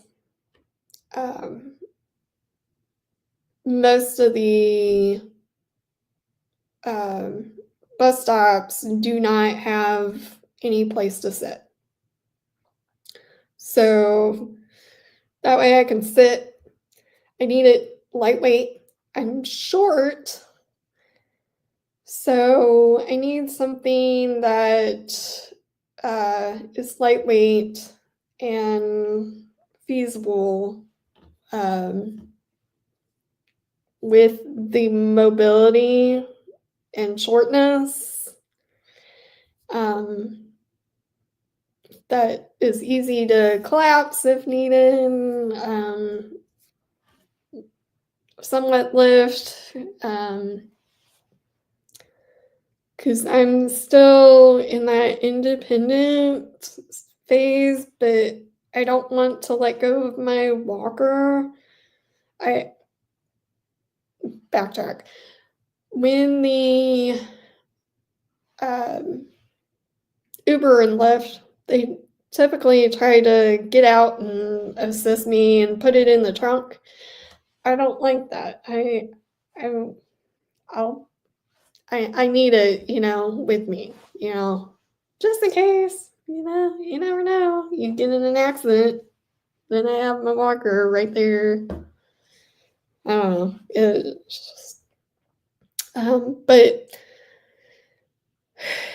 sensory, I still have sensory issues. Backtrack on that. The staff would not move me, and I feel like they knew that that was a sensory issue, because sorry, I'm getting all discombobulated. Isn't that an old person word? Old generation word? Anyways, so when the nurse refused to give me my daily medication and then proceeded to, for 45 minutes, like a broken record, that she couldn't, that I needed to stop crying, and yeah, she was trying to, get me to break it. But when I'm in an episode like that, I can't stop. And it was medication. I don't know. It was going on for, 2 months after my fall, which makes me believe that this is the concussion, but it was getting pretty bad for that, that first week, like prior to admitting myself. And now that was voluntary. The second round was mandated. So I'm sorry if this is all over the place. And that's what this is going to do, is, get my story out there, and I'm going to probably delete this in 24 hours, but get me used to, talking to this stupid camera. But she did that for 45 minutes, would not give me my medication, would not give me something to help my anxiety. And yeah, she was trying to get me to stop, but she refused to, she needs medication, she's consenting to it.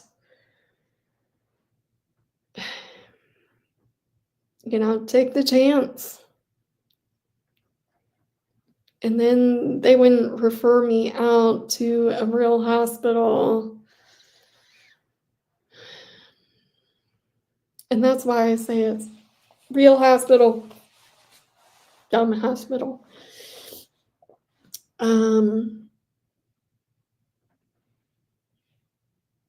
So, anywho, all right, we're gonna talk about the discharge.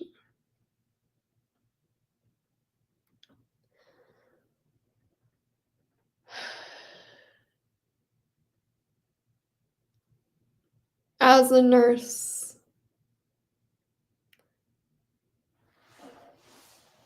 you should not joke.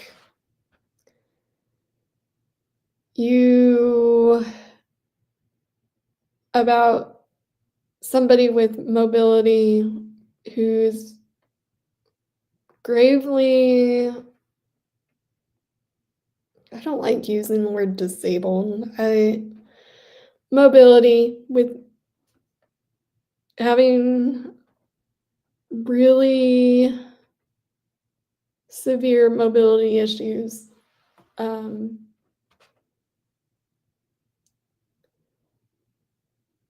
Should not joke that they needed to ambulate.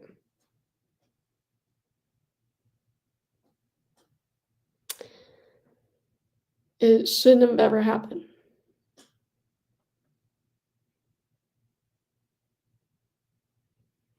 Maybe I should let you guys see, what happens with my face, like,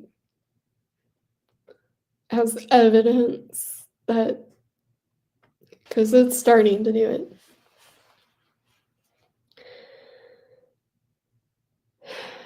This should have never happened.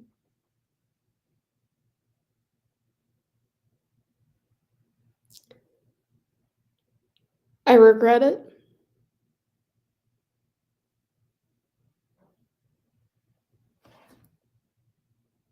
And this is not fake. This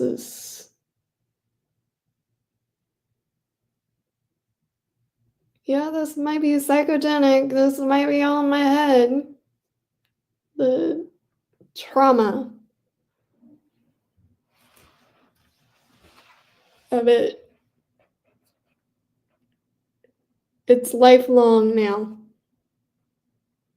It's permanent.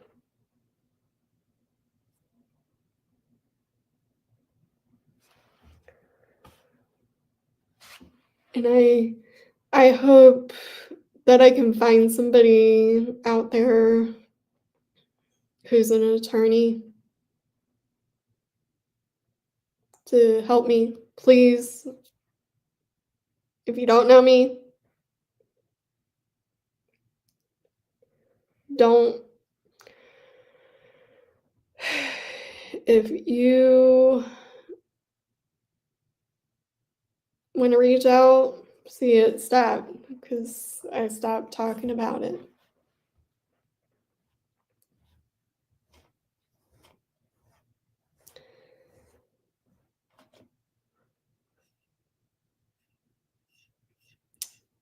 It shouldn't have ever happened. Like, never in my 40 years. Gosh, I am 40. Have I ever had a nurse? Yeah, I should have said no. I should have said, no, you're gonna cart me to the van and load me in that way. Like, I shouldn't have never agreed to ambulate. But they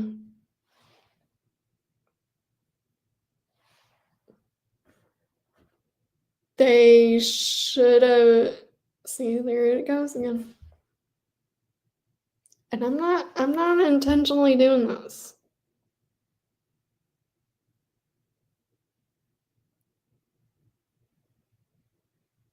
This is evidence that the trauma of this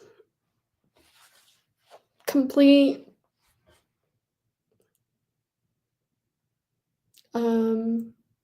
see, I stopped talking about it. I'm a little disoriented. I want somebody to help me. Because this shouldn't have ever happened, and I'm not going to really talk about the impact of it too deeply because,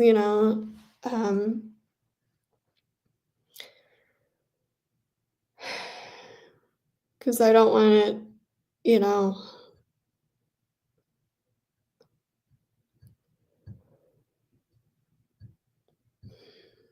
it's so frustrating.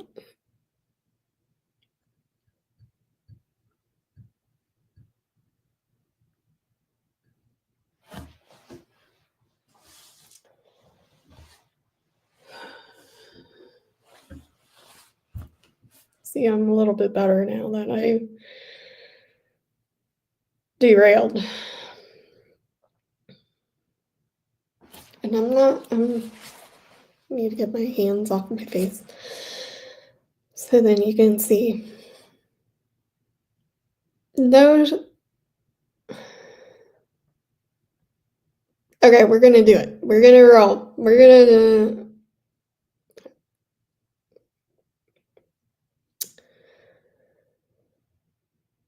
and if I don't do it, that's, if I don't dissociate and twitch, and then we're making progress. But if I do, I do have my finger, and I love you guys. I'll see you next week if I get off of here. So they wouldn't tell me where I was going upon discharge. Kept telling me, oh, if you want to go to your sister's, you can go to your sister's. Okay.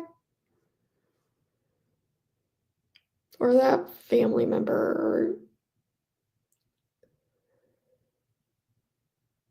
Or okay. I knew if I did, I had a hint that I was going to another facility or returning to this other facility. And because I lost my apartment. And I knew that they would help me, we would, if I did go over there. I really didn't want to burden my family member, because I could barely walk. Like,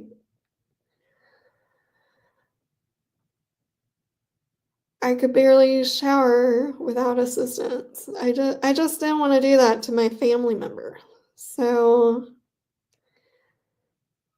and my discharge was last minute, like, oh, okay, cool, yay, 14 days,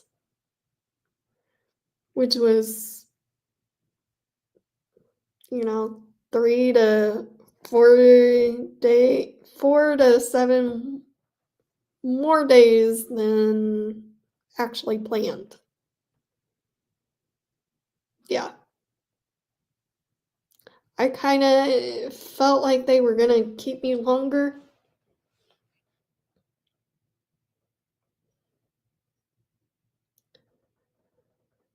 But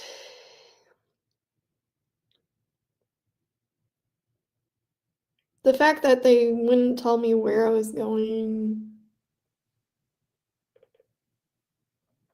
and she would, make excuses that she couldn't tell me that. Like, she wasn't authorized to tell me that. However, on the paperwork, it says that they sent me to my sisters, my family members. And then she joked that I was going to have to walk from the unit to the van to be transported to wherever I was going.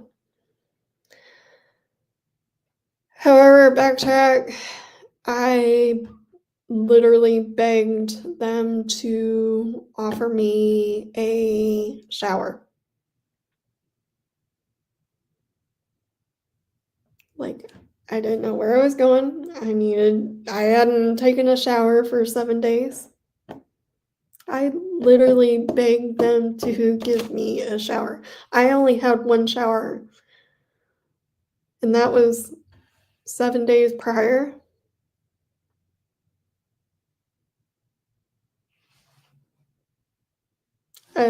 I had a shower before I was discharged from the rehab hospital.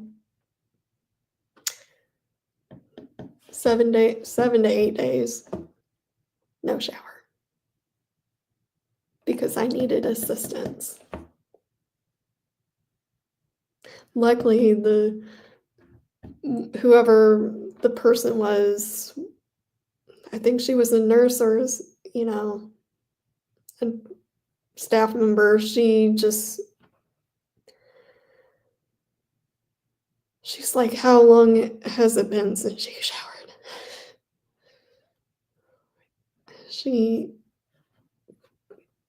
She was also retired and hairdresser, so kudos, but she was only there for one day, that weekend. So kudos to that person. You were an angel.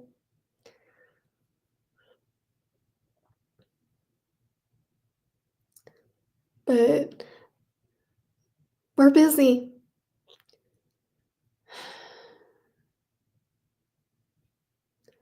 Was what I got the excuse.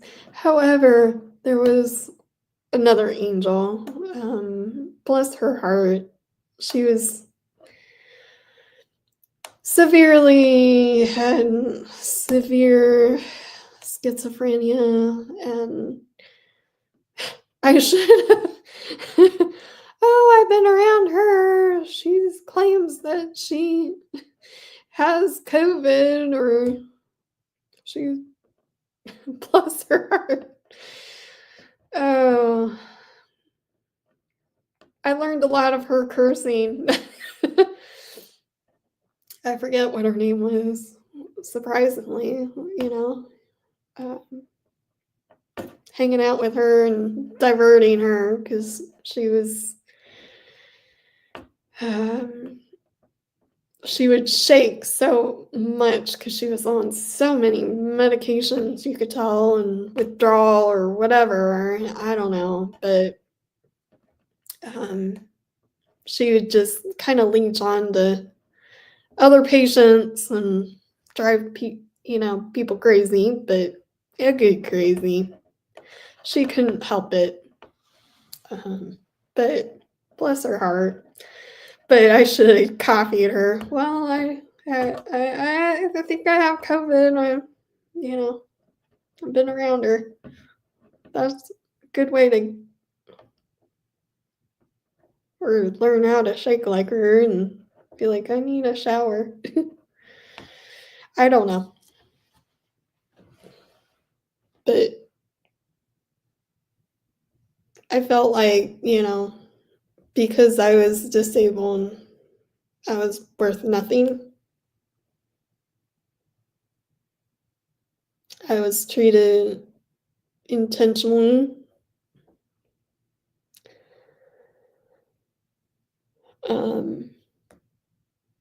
Like, this disorder was new, and the stress,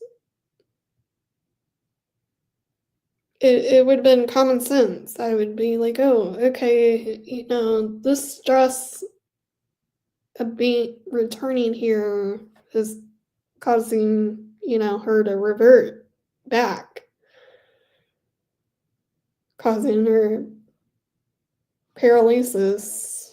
I think that's the correct word, to revert back. Like, she, then the Topamax cause, more issues, seizure issues, drop seizures. And how can I just don't get it. Like, how I could have been faking it or attention seeking for something that I had absolutely no control of. Absolutely no control of.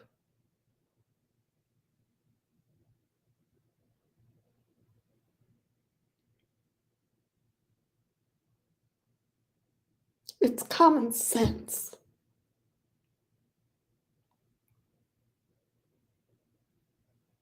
You have staff meetings and you know, it it just makes you just like question the medical field. Makes me question, mental health.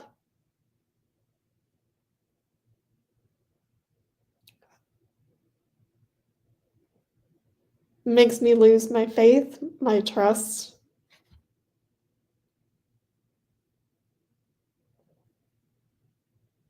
And we grow up, and especially during the pandemic, we learn, oh my goodness, everybody's got, problems, and then,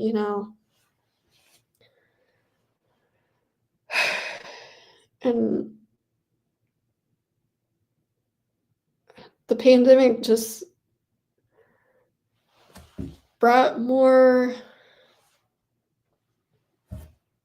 issues as a whole, but we're like, okay, mental health. If you're having mental health issues, then seek treatment. Da da da da da da. Get help. Yes, get help. If you are in a crisis, get help. Obviously, now I've learned, go to a real hospital.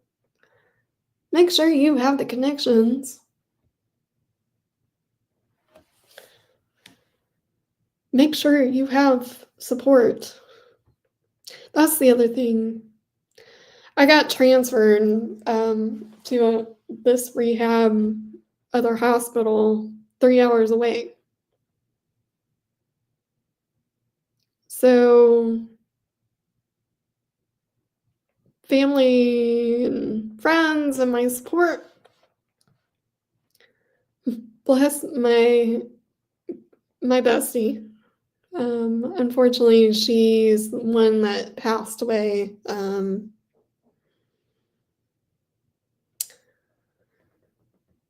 She had cancer, and she was so frail and so weak, but she was gonna try to make it possible.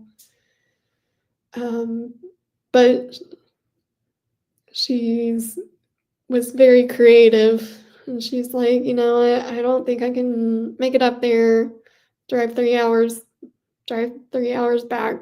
I was like, you can come and stay up here, or, she had family that she could stay with, or she could stay with me, and binge out on,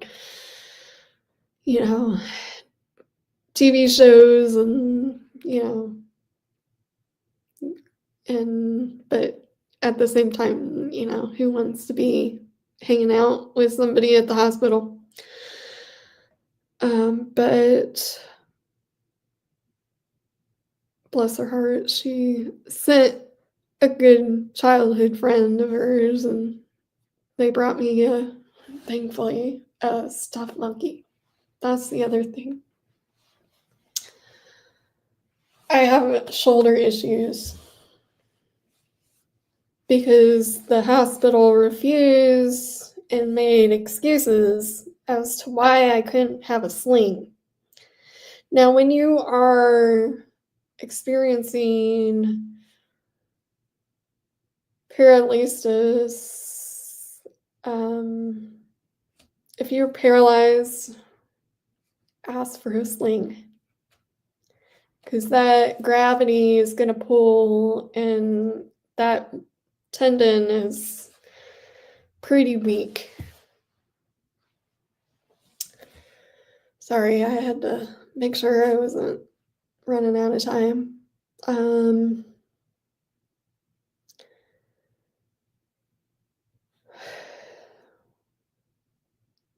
And I was contracted. My hand was like, T-Rex contracted. And so that monkey kind of saved my hand a little bit. It wasn't, a hand splint. But they refused to give me a hand splint. They're like, oh, roll up a hand towel. But hand towel is going to continue keeping you, contracted. Wrapping in a hand towel. You need a hand splint that's going to, stretch out these fingers and, support your, prevent carpal tunnel and, other problems in the future.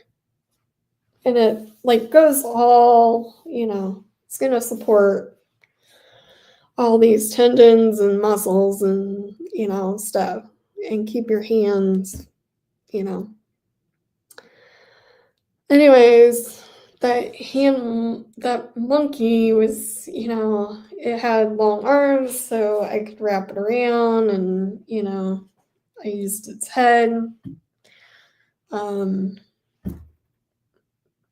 in the middle of the night, I'd sleep with that.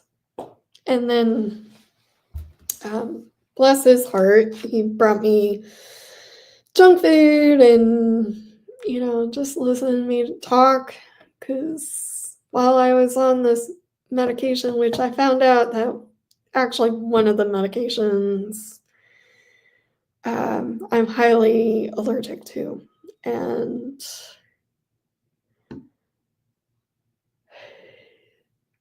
just listened to me. And he was also a pastor too, so I'm not really, I'm kind of converting to, I kind of follow the Buddhist, love everybody, peace and all, mentality, spiritual, more than less, because going to church is very difficult, especially after losing my mom, so, which is understandable.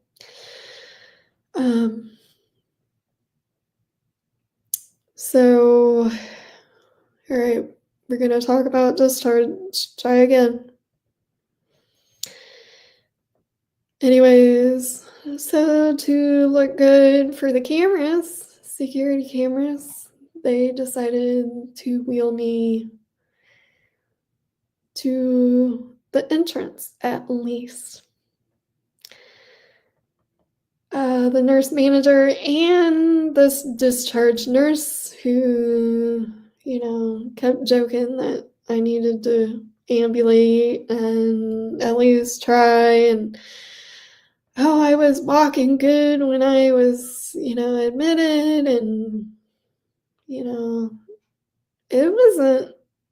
was hours, a couple hours where I think it was the stress of having to be there again, and it just, and then being at rehab, being told, oh, use a mobility device, your walker, rest and, conserve your energy, use mobility devices to your advantage, That was from my OT. Um, you and then you're like, oh, you're on these psychotopical drugs, that can cause all sorts of side effects, including dizziness, and you're like, you're doing the hospital good, you don't want to be a liability falling, because these medications can cause severe disoriented, side effects. So, your patient's already, like, yeah, I could have tried, but I didn't know how. They didn't really teach me in PT how to use a wheelchair. We didn't really, strength exercises, using the wheelchair because they wanted me to walk and relearn, to regain autonomy and independence, you need to walk, Now, if I was in a 30-day program, if I had transferred into rehab, I think I would have learned, oh, if you need to use a wheelchair, let's regain your strength. And that way, if you needed to use a wheelchair, here's how to transfer, how to, use it, to your advantage. I think I would have learned that if I was able to get into a 30-day, rehab program, which was recommended.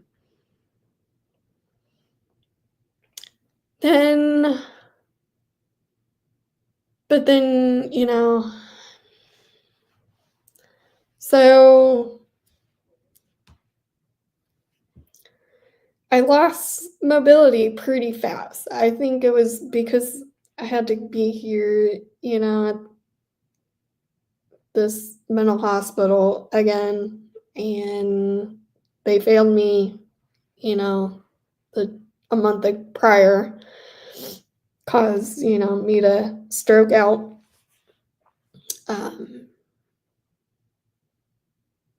And so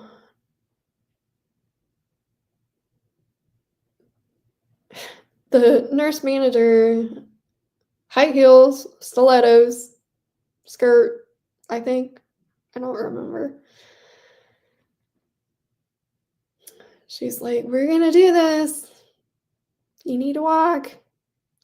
The one thing that, I hate having mobility issues, and I think most of you can relate, is stupid carpets. So I got stuck on the carpet.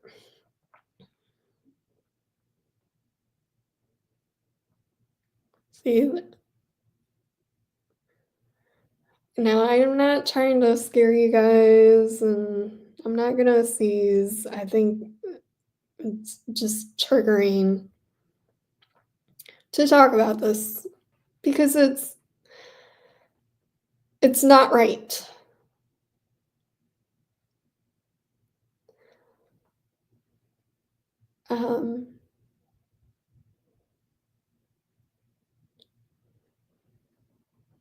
So, like, okay, if I have to do this in order to go to this other place, wherever I was going. They didn't really tell me until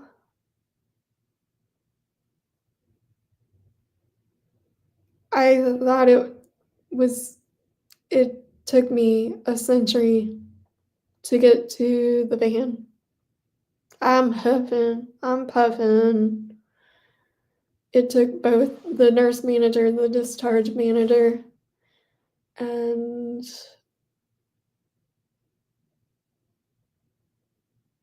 I'm huffing, and finally, I think it took 15, 20 minutes to get me to the van. And I'm not saying it was, entrance to the van, they had a little, it wasn't that far, but it certainly felt like I was walking a mile.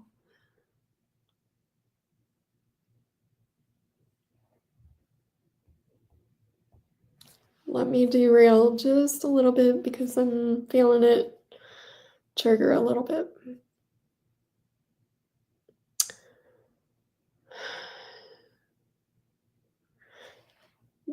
Because I was having seizures,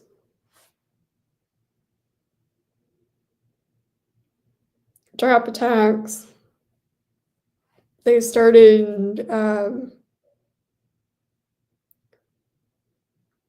refusing me to go to group therapy. They wouldn't let me go outside.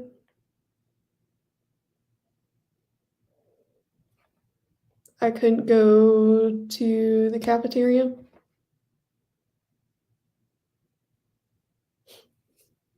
Like,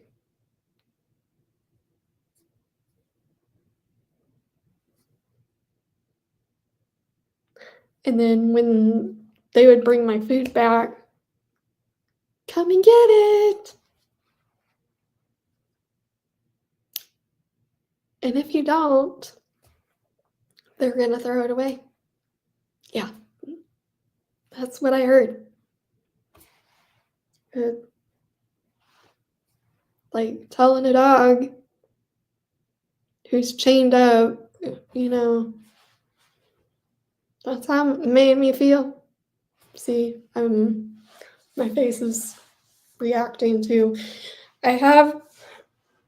yes, my face, yes, I have mast cell activation.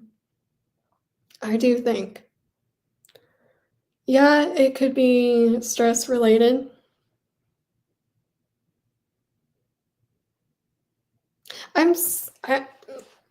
Let's backtrack.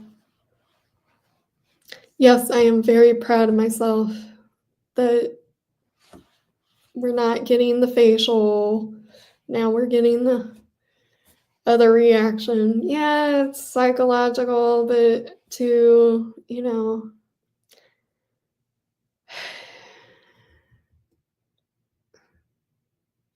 yeah. But it's also because I've been on these medications that cause an allergic reaction or hypersensitivity. And so that's another clue that, the stress of this.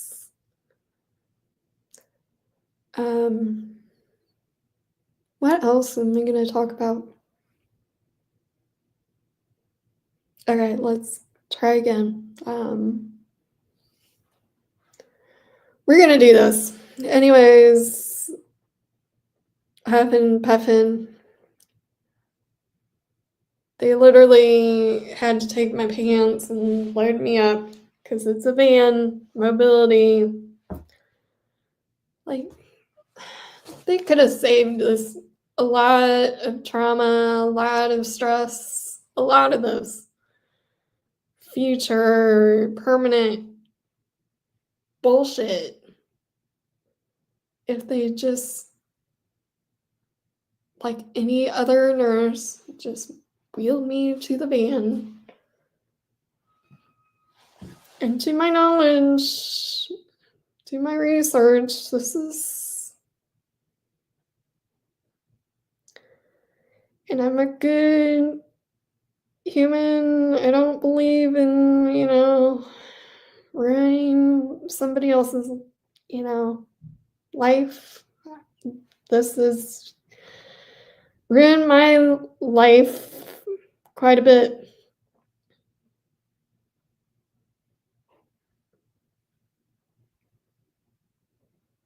I don't want revenge. But this is permanent now. Like,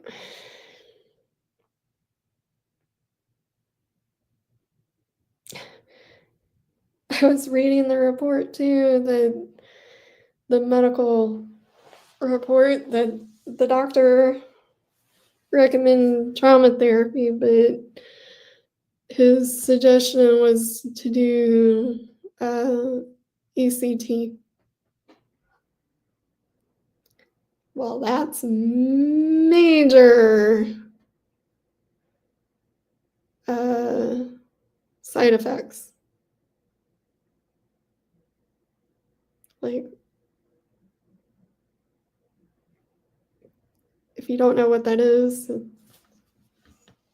old school electrocution, zap your brain, lose your, memory. Like, that's so outdated.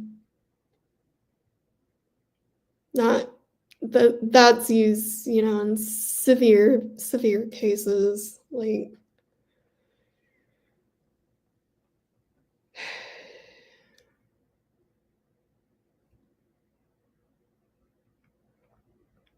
but I will give him the credit that he did recommend whatever other professionals ketamine, which I think I am gonna try ketamine, but only if I flare. Yeah, I have a serious, flare and relapse, basically, with this, then I will consider it. I do know somebody that has FND personally, that she said that it helped and she had regained her life back. But ECT, that's scary. Like, to lose your memories, like, short term, long term, that's scary for me. Now, if somebody said, you know,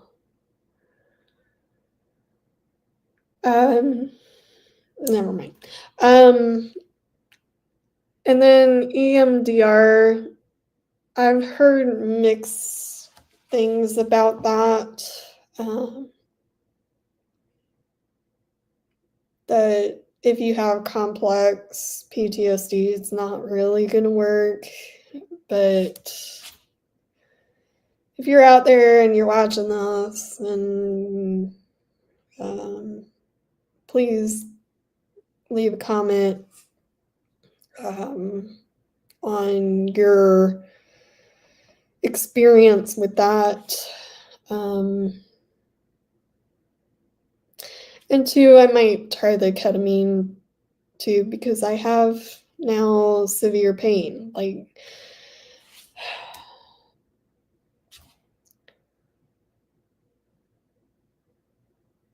it's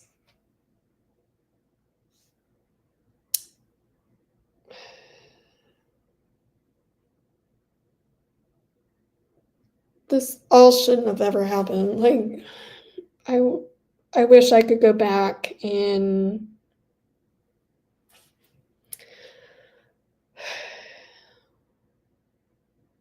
I should have just went to a real hospital.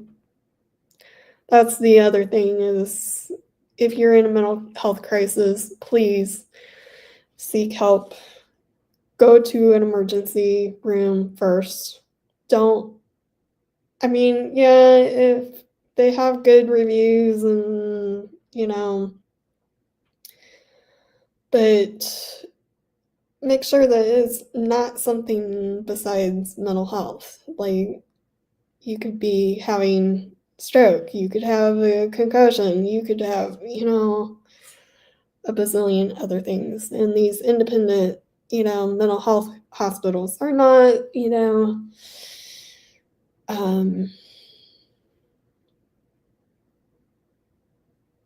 it's just better to go to a real hospital, ER. Sorry.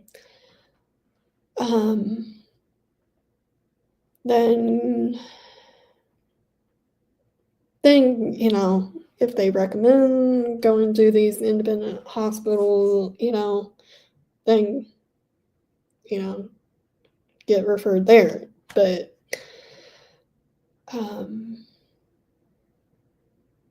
save the hassle, save the trouble, because it could have been something else.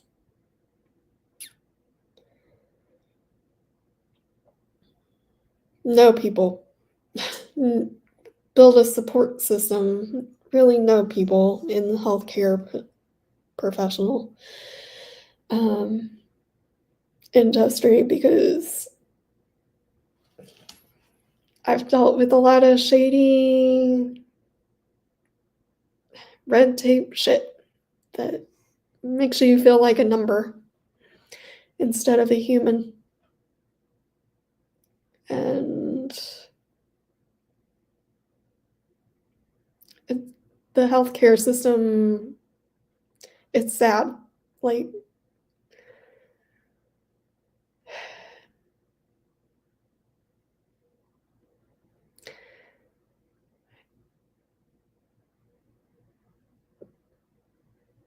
so I hope. Okay, we're gonna try one more time to finish off on this. Good Lord, I've been talking about 3 hours. But I just feel like I just need to get it out and,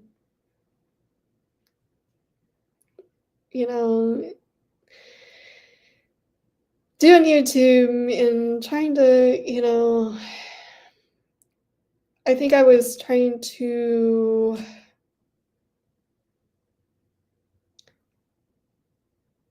control it too much, and I just, at the beginning, I just went in, to try it, get it out, show what I wanted to show, and then, but now that I've done this live, and regardless of nobody really watching for 3 hours, I think this helps, and I think telling my story, I know it's all over the place, but I don't mean to dump it all on whoever watches this later. I don't want sympathy. I want somebody to be like, maybe you need justice, you need to be compensated. Because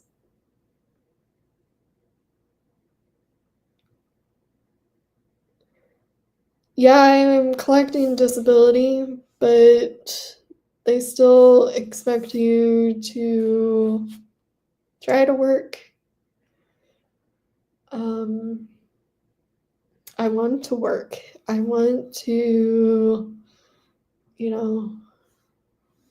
because the amount that they give you and,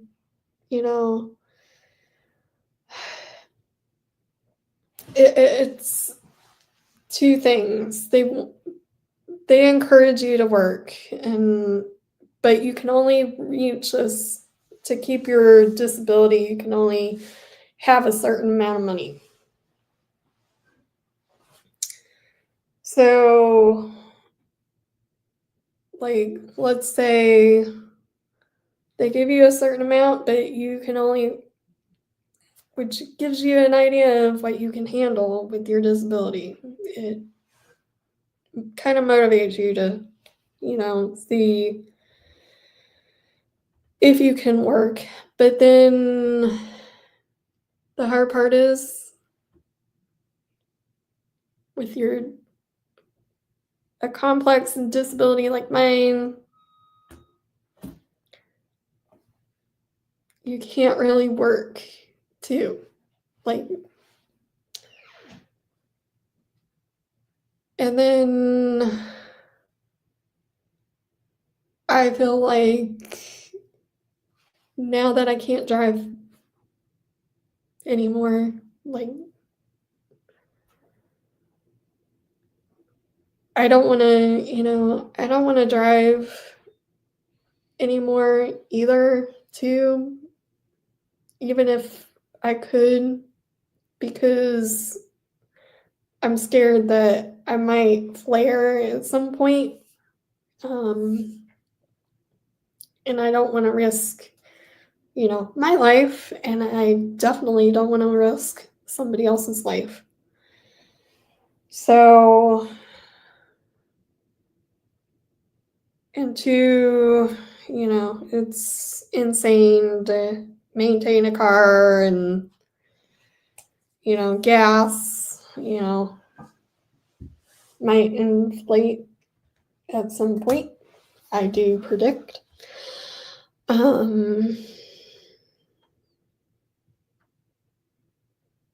So it's just, and then I can't afford to buy a new vehicle, which is insane. So I just don't want to risk it anymore. I didn't start driving until I was 18. I had a medical condition at that time that kind of stalled that until I was 18.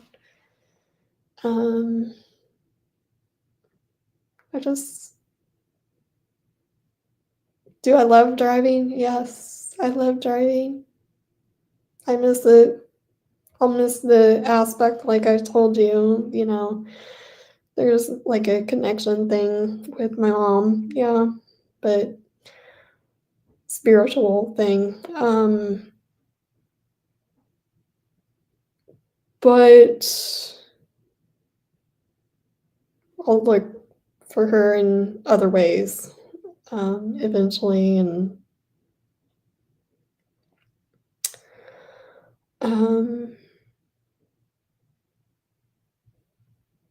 I'll tell that story later. But anyways, let's backtrack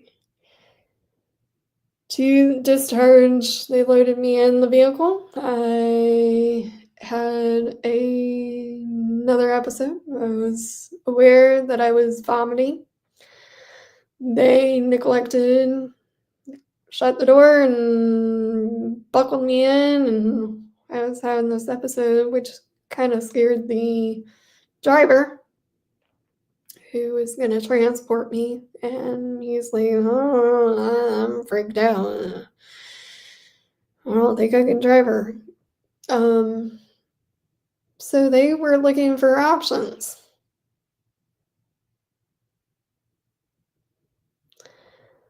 On what to do with me. The place that I was going, I understand liability.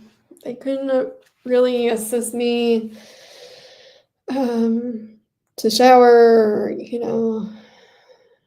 I was having trouble. I needed assistance in using the bathroom again.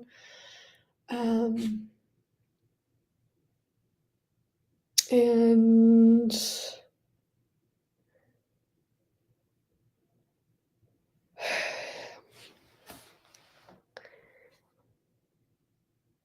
so they told me my options were I could go back in to the hospital, or I could discharge to this place.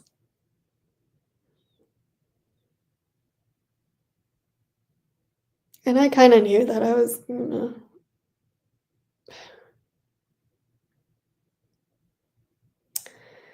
make plans to,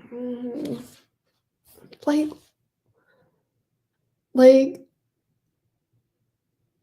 why couldn't I go to the hospital, a real hospital, as an option? Like, I don't get it. See? I know it's starting. Like, I know my body very well now, but this will just trigger this, but I don't think I will go in a full-fledged.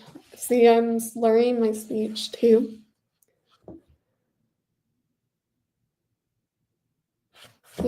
It's weird. It's permanent.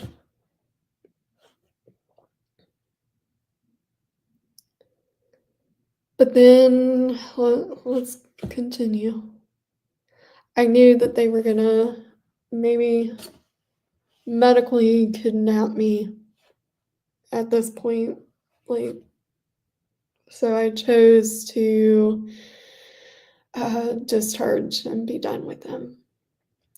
But once we got to the place, they proceeded to do the same thing. Force me to walk. Like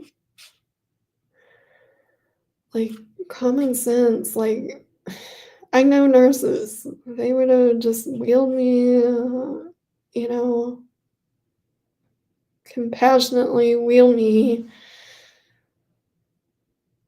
to the van. Like, why force somebody to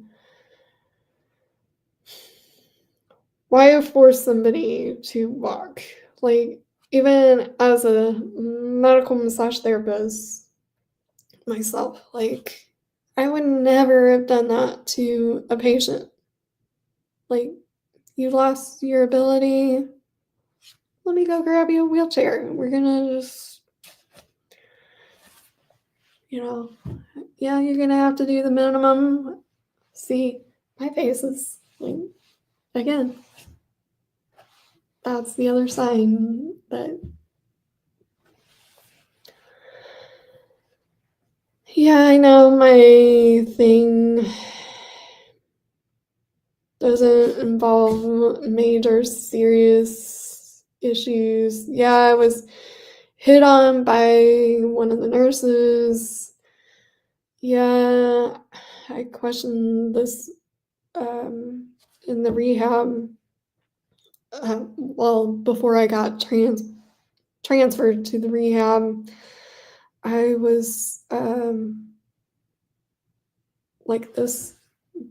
When my face does this, it gets really super itchy. Like, now my chest is doing it.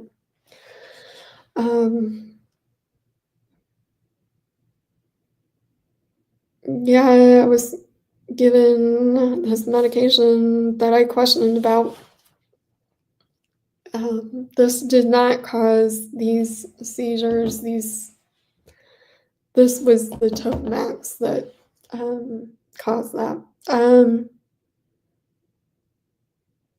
but I was given a medication, and I can't find any report on it in my medical portal.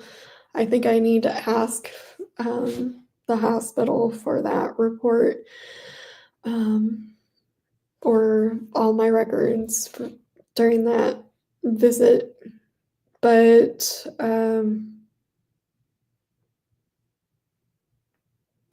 I felt like I was gonna code, but that did not cause these seizures. I will attest to that. That I did not see these. This stuff started, you know,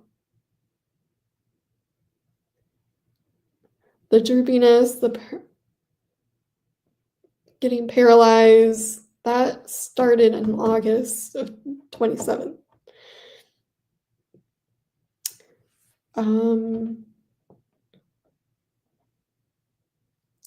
That incident did not cause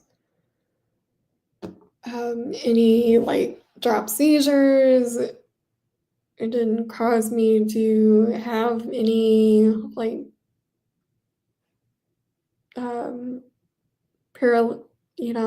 become re-paralyzed, drop seizures. That started because of the Topamax.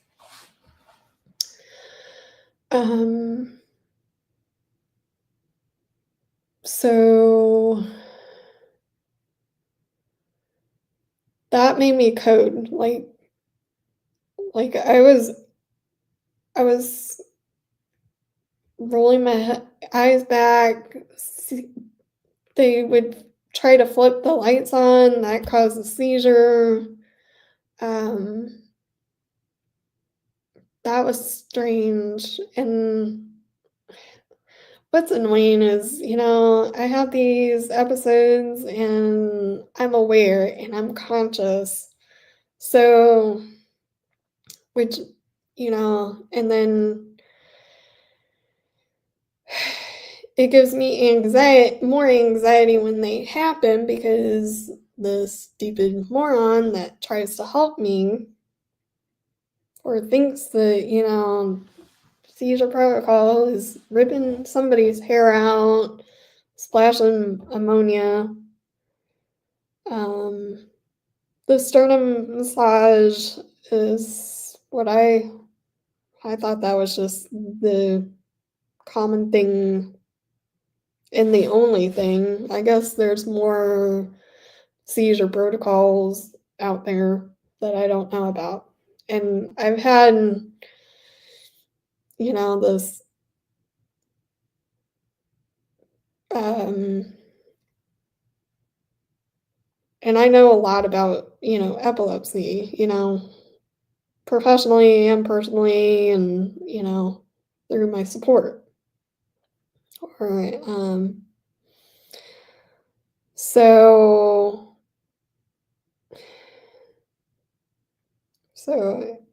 but usually seizures of any sort, regardless if they're psychogenic or grandma or whatever, all it takes is compassion. And okay, just make sure that they don't choke on, vomit if they vomit, fall,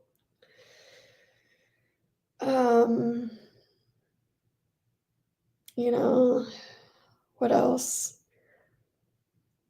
Roll on the side if, they are choking on their own saliva or whatever. Get them on the ground is the best position to be in. If they lose consciousness, sternum massage, but usually, and then just count how many seizures if they reoccur, and then, you know, after 3 or 4 or 5, you know, then it's time to go to the hospital. You know, if you can get them to the point where they can, you know, walk um, and then transport them, you know.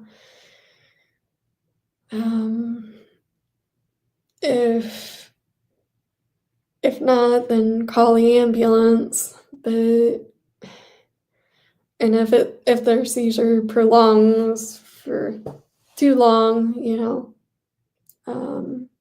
after a minute or two, then, you know, then we have a problem. But do the right thing. Like, compassion in healthcare is just, it's sad. Like, it's lacking, and common sense. Like, anyways, back to the gosh, I've been talking 3 hours. I'm surprised my voice has it's slowly getting there. That but now that I think I need to do this more and just practice talking about this. And I am writing it down now, and organizing it. So maybe need to just not necessarily read off of it, but organize it so I can check off, you know, what to talk about and get it kind of organized. Anyways, so they got me to the place and forced me to walk again, where, bless whoever's heart, I think it was the person helping me, I don't remember. I'm huffing, puffing, I'm dragging my leg, my foot, it's not wanting to work, my hand, it's not working, I'm feeling droopy. I felt like, you know, I was gonna collapse. Like, and if you are a Christian and you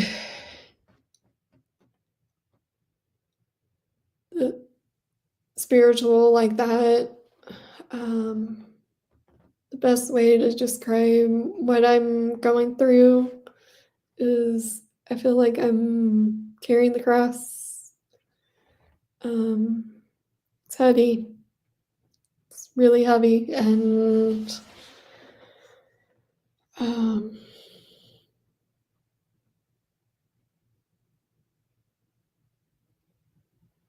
gosh, I hope I don't have issues a little later, because I have an appointment here coming up,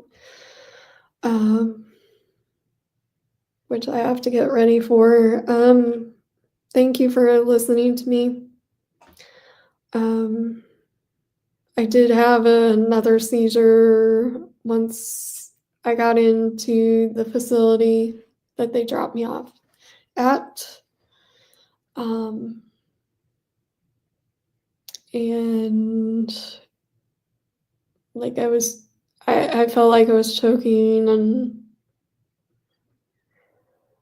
I think it was just like a sigh of relief that, you know, the abuse, the neglect, and the unnecessary, unethical, the gaslighting, I thought it was going to be over.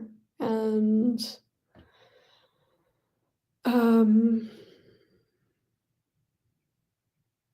so, and I could vaguely hear because I'm aware and unconscious. I'm not unconscious. I'm conscious during the episodes, which the nurse manager was like trying to apologize. The other thing is, why did the nurse manager's daughter, who was going to school for um, social work, and you can get the vibes that she was legit embarrassed by this whole situation, and to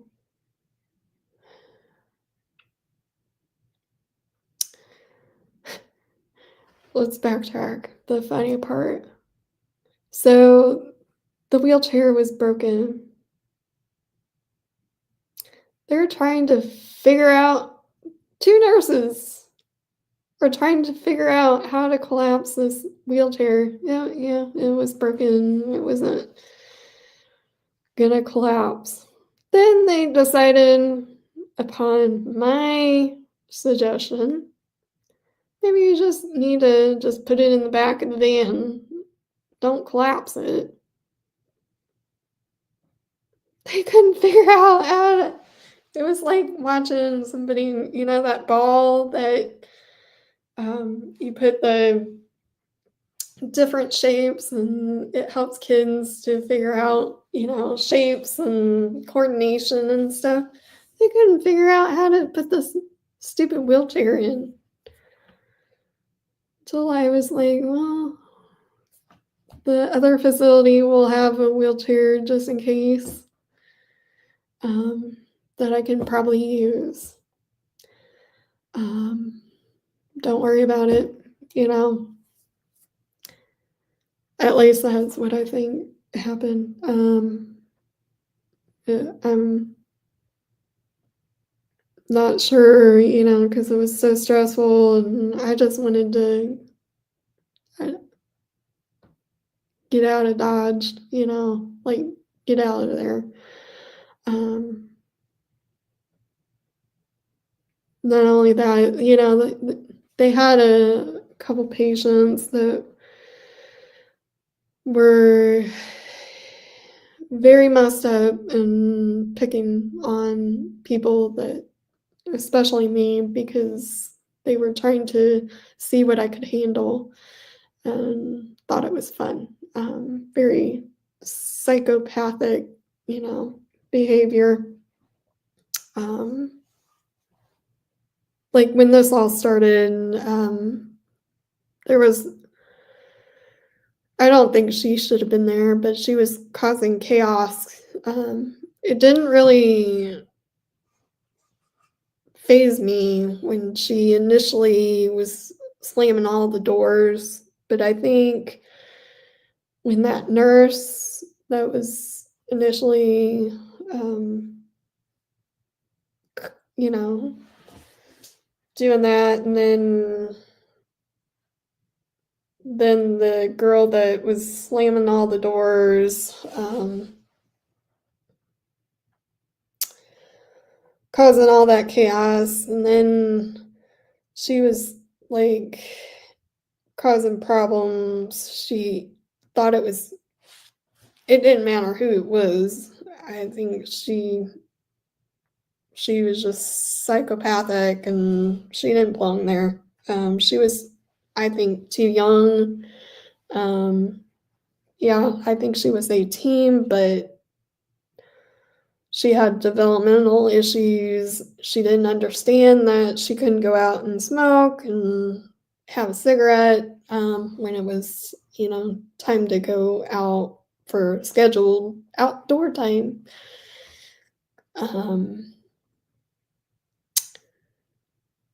And she was getting really upset because they took away her privileges, and um,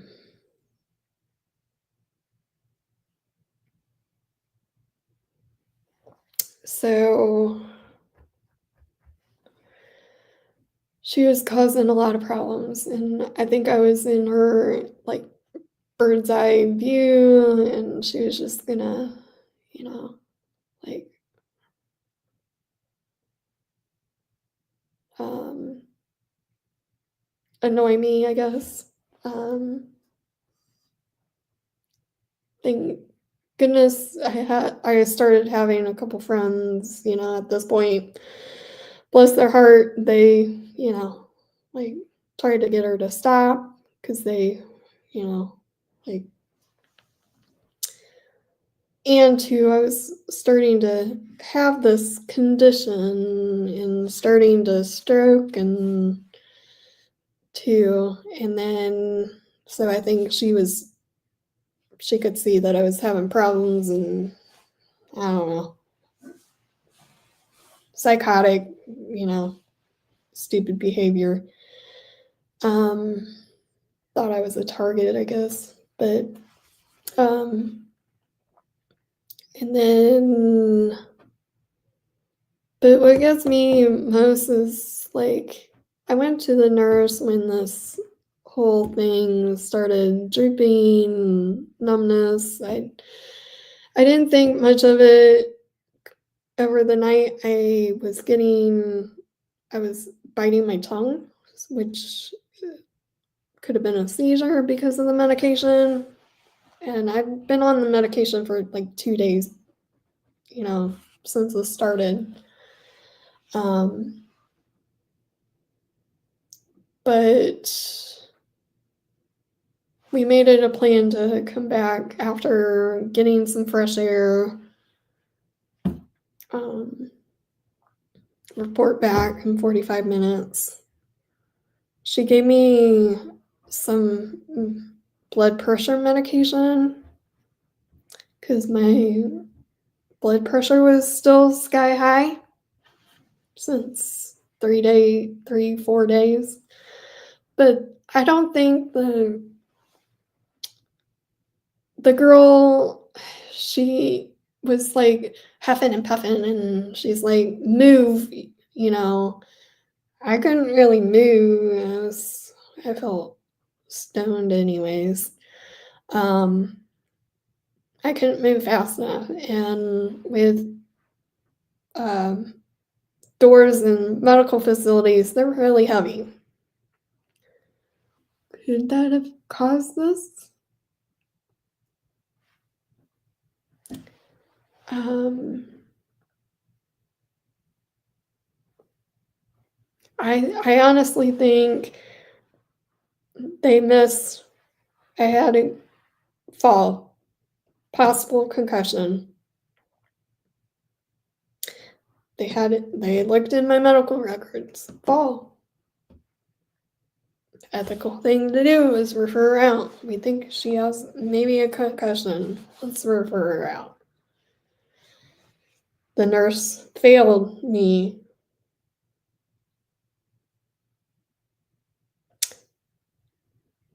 by not giving me my medications or, taking precautions and giving me something. Then this incident happened. But then they're going to blame it on this because with this condition, it's logical. It could be this. I don't want to use that word because it's outdated. It's been out of date since 2013. This is with the falling and other comorbidities with this. It is truly FND. And I've learned that there's multiple forms of the outdated and I don't know. It's just the medical community needs to, hunker down and be like, okay, it's FND. Let's steer away from this, outdated terminology. Let's stop segregating the psychogenic and true, because it still involves the brain. It still involves the brain. It's neurological. As somebody that has FND herself, who is previously, I wouldn't say I'm fully retired from medical massage, but who deals with physical, aspects, this is legitimately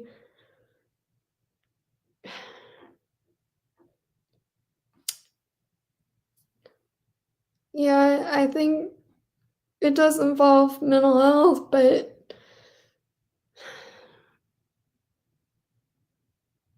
if I didn't have that history, it's still physical health.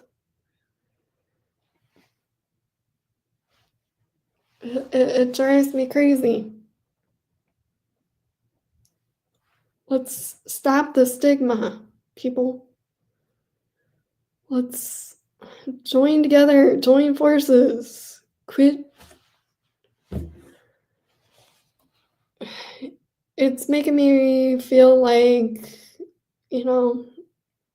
mental health is just focus on big pharma and cashing on, vulnerable people. I honestly, at this point, I don't feel like, psychiatrists are real doctors, and, um, but that's, my beliefs now. Um, it's like,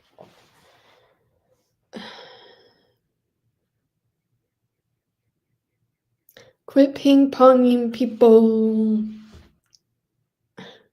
If you don't know, you don't know as a healthcare professional. Refer them out. If it's beyond your scope of practice, or, we need to stop, like, itemizing our healthcare. Like, if I come to you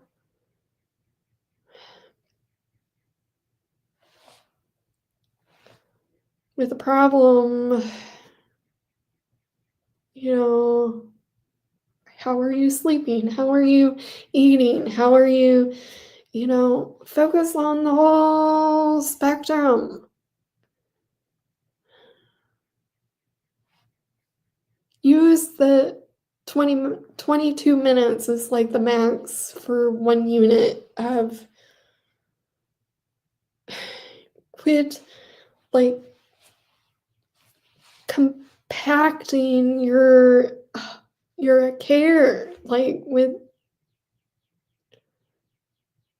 you could be missing something. You could,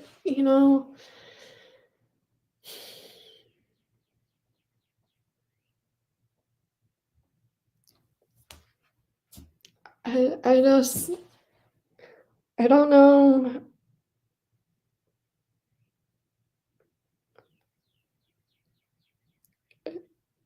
This needs to stop. Like, basic band-aid healthcare. This, quit throwing medications.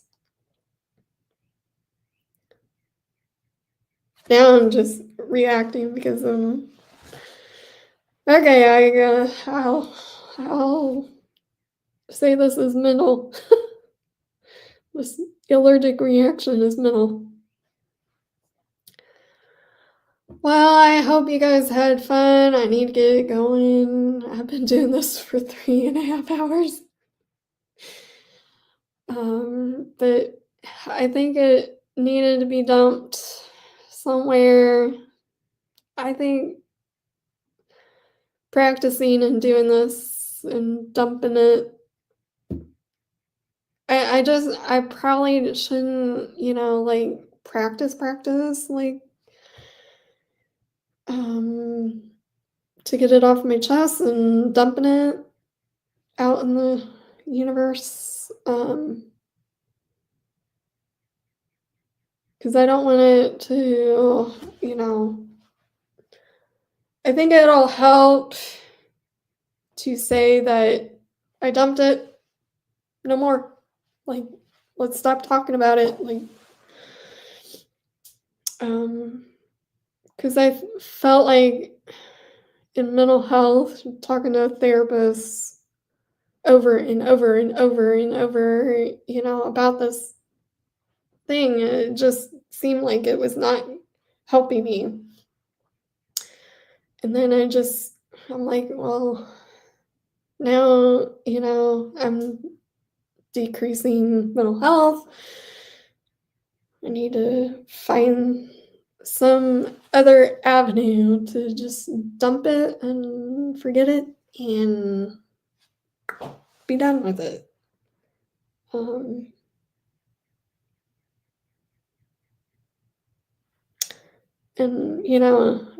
I was just finding that I was like, I'm not gonna ever get better.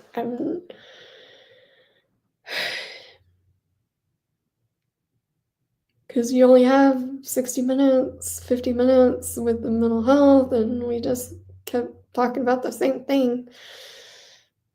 Talking to friends, same thing, It's just like I just needed a third option to just dump. And I don't want to dump it and, have pity and all that. That's not my game. I think it's just trying to throw it in the trash, like not forget about it in the sense, because, not to suppress it. I think I just needed, I didn't know what else to do, so I'm trying YouTube, and if it doesn't work, which I think it is helping, I did a few videos. I think I needed to also share my story to feel connected. Like I've said, that I feel like I feel so disconnected, not only physically, but emotionally and mentally. So hopefully you guys hear my story out. Help me whatever way you can. Feel free to reach out to me via email. If you have any suggestions or whatever, they're very much welcomed. So I did get to a real hospital after that, made a plan with the facility, stayed at the hospital for a few days. They did determine that this was FND and got me with physical therapy again. And that is a later story. So we'll leave it at that. I love you guys. Hugs, kisses, and be well, stay well, be kind to others. It's not worth it, not worth the stress, because the stress can debilitate you if you prolong it and suppress it. So, all right, I'm gonna call it a quits. I hope you like this, share this, and I'm gonna probably delete this because it's just so long, and it'll probably affect my the timing restrictions, and two, it's just so scatterbrained, and I just kind of want to do a refresh. Maybe I'll pre-record and get rid of the logos, and so I hope you enjoyed your long coffee break. Long coffee break. I'm so proud of myself, like, that I was able to do this. Yeah, I might have issues later, considering I am getting adjusted, so that might release some, physical, emotional stuff, baggage too.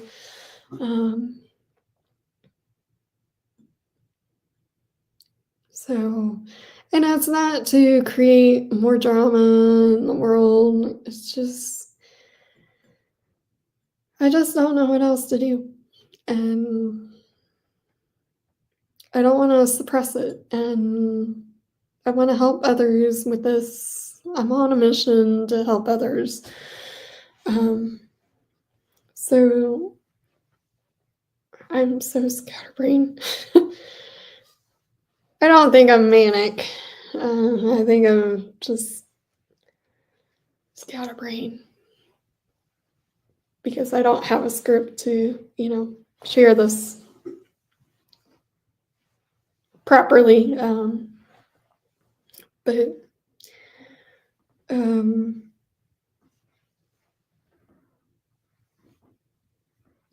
the older I get, I wish I could go back to my younger self and be like, chill out,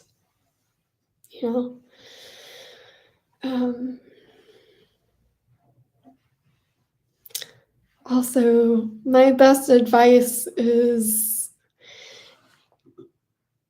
you don't have to work so hard. Quit working so hard. Quit compacting your schedule. Spend time with friends, family. Life is too short. Too short. So, anyways, there you have it. Hour and 34 minutes. 3 hours and 34 minutes.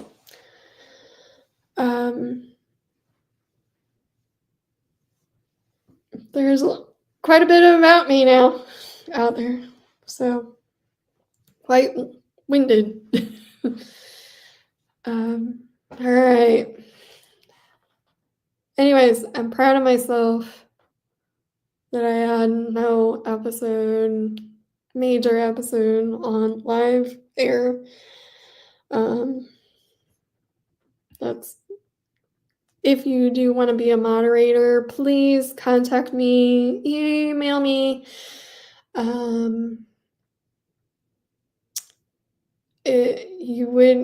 I wouldn't be able to compensate you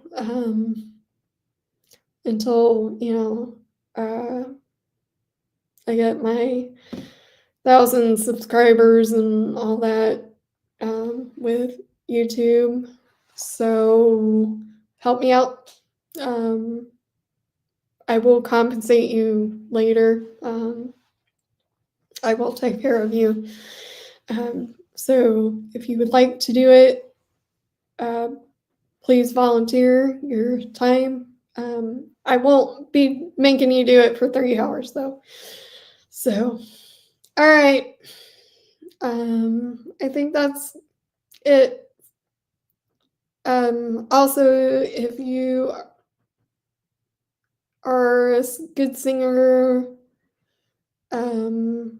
that are willing to do some music for me, I have lyrics.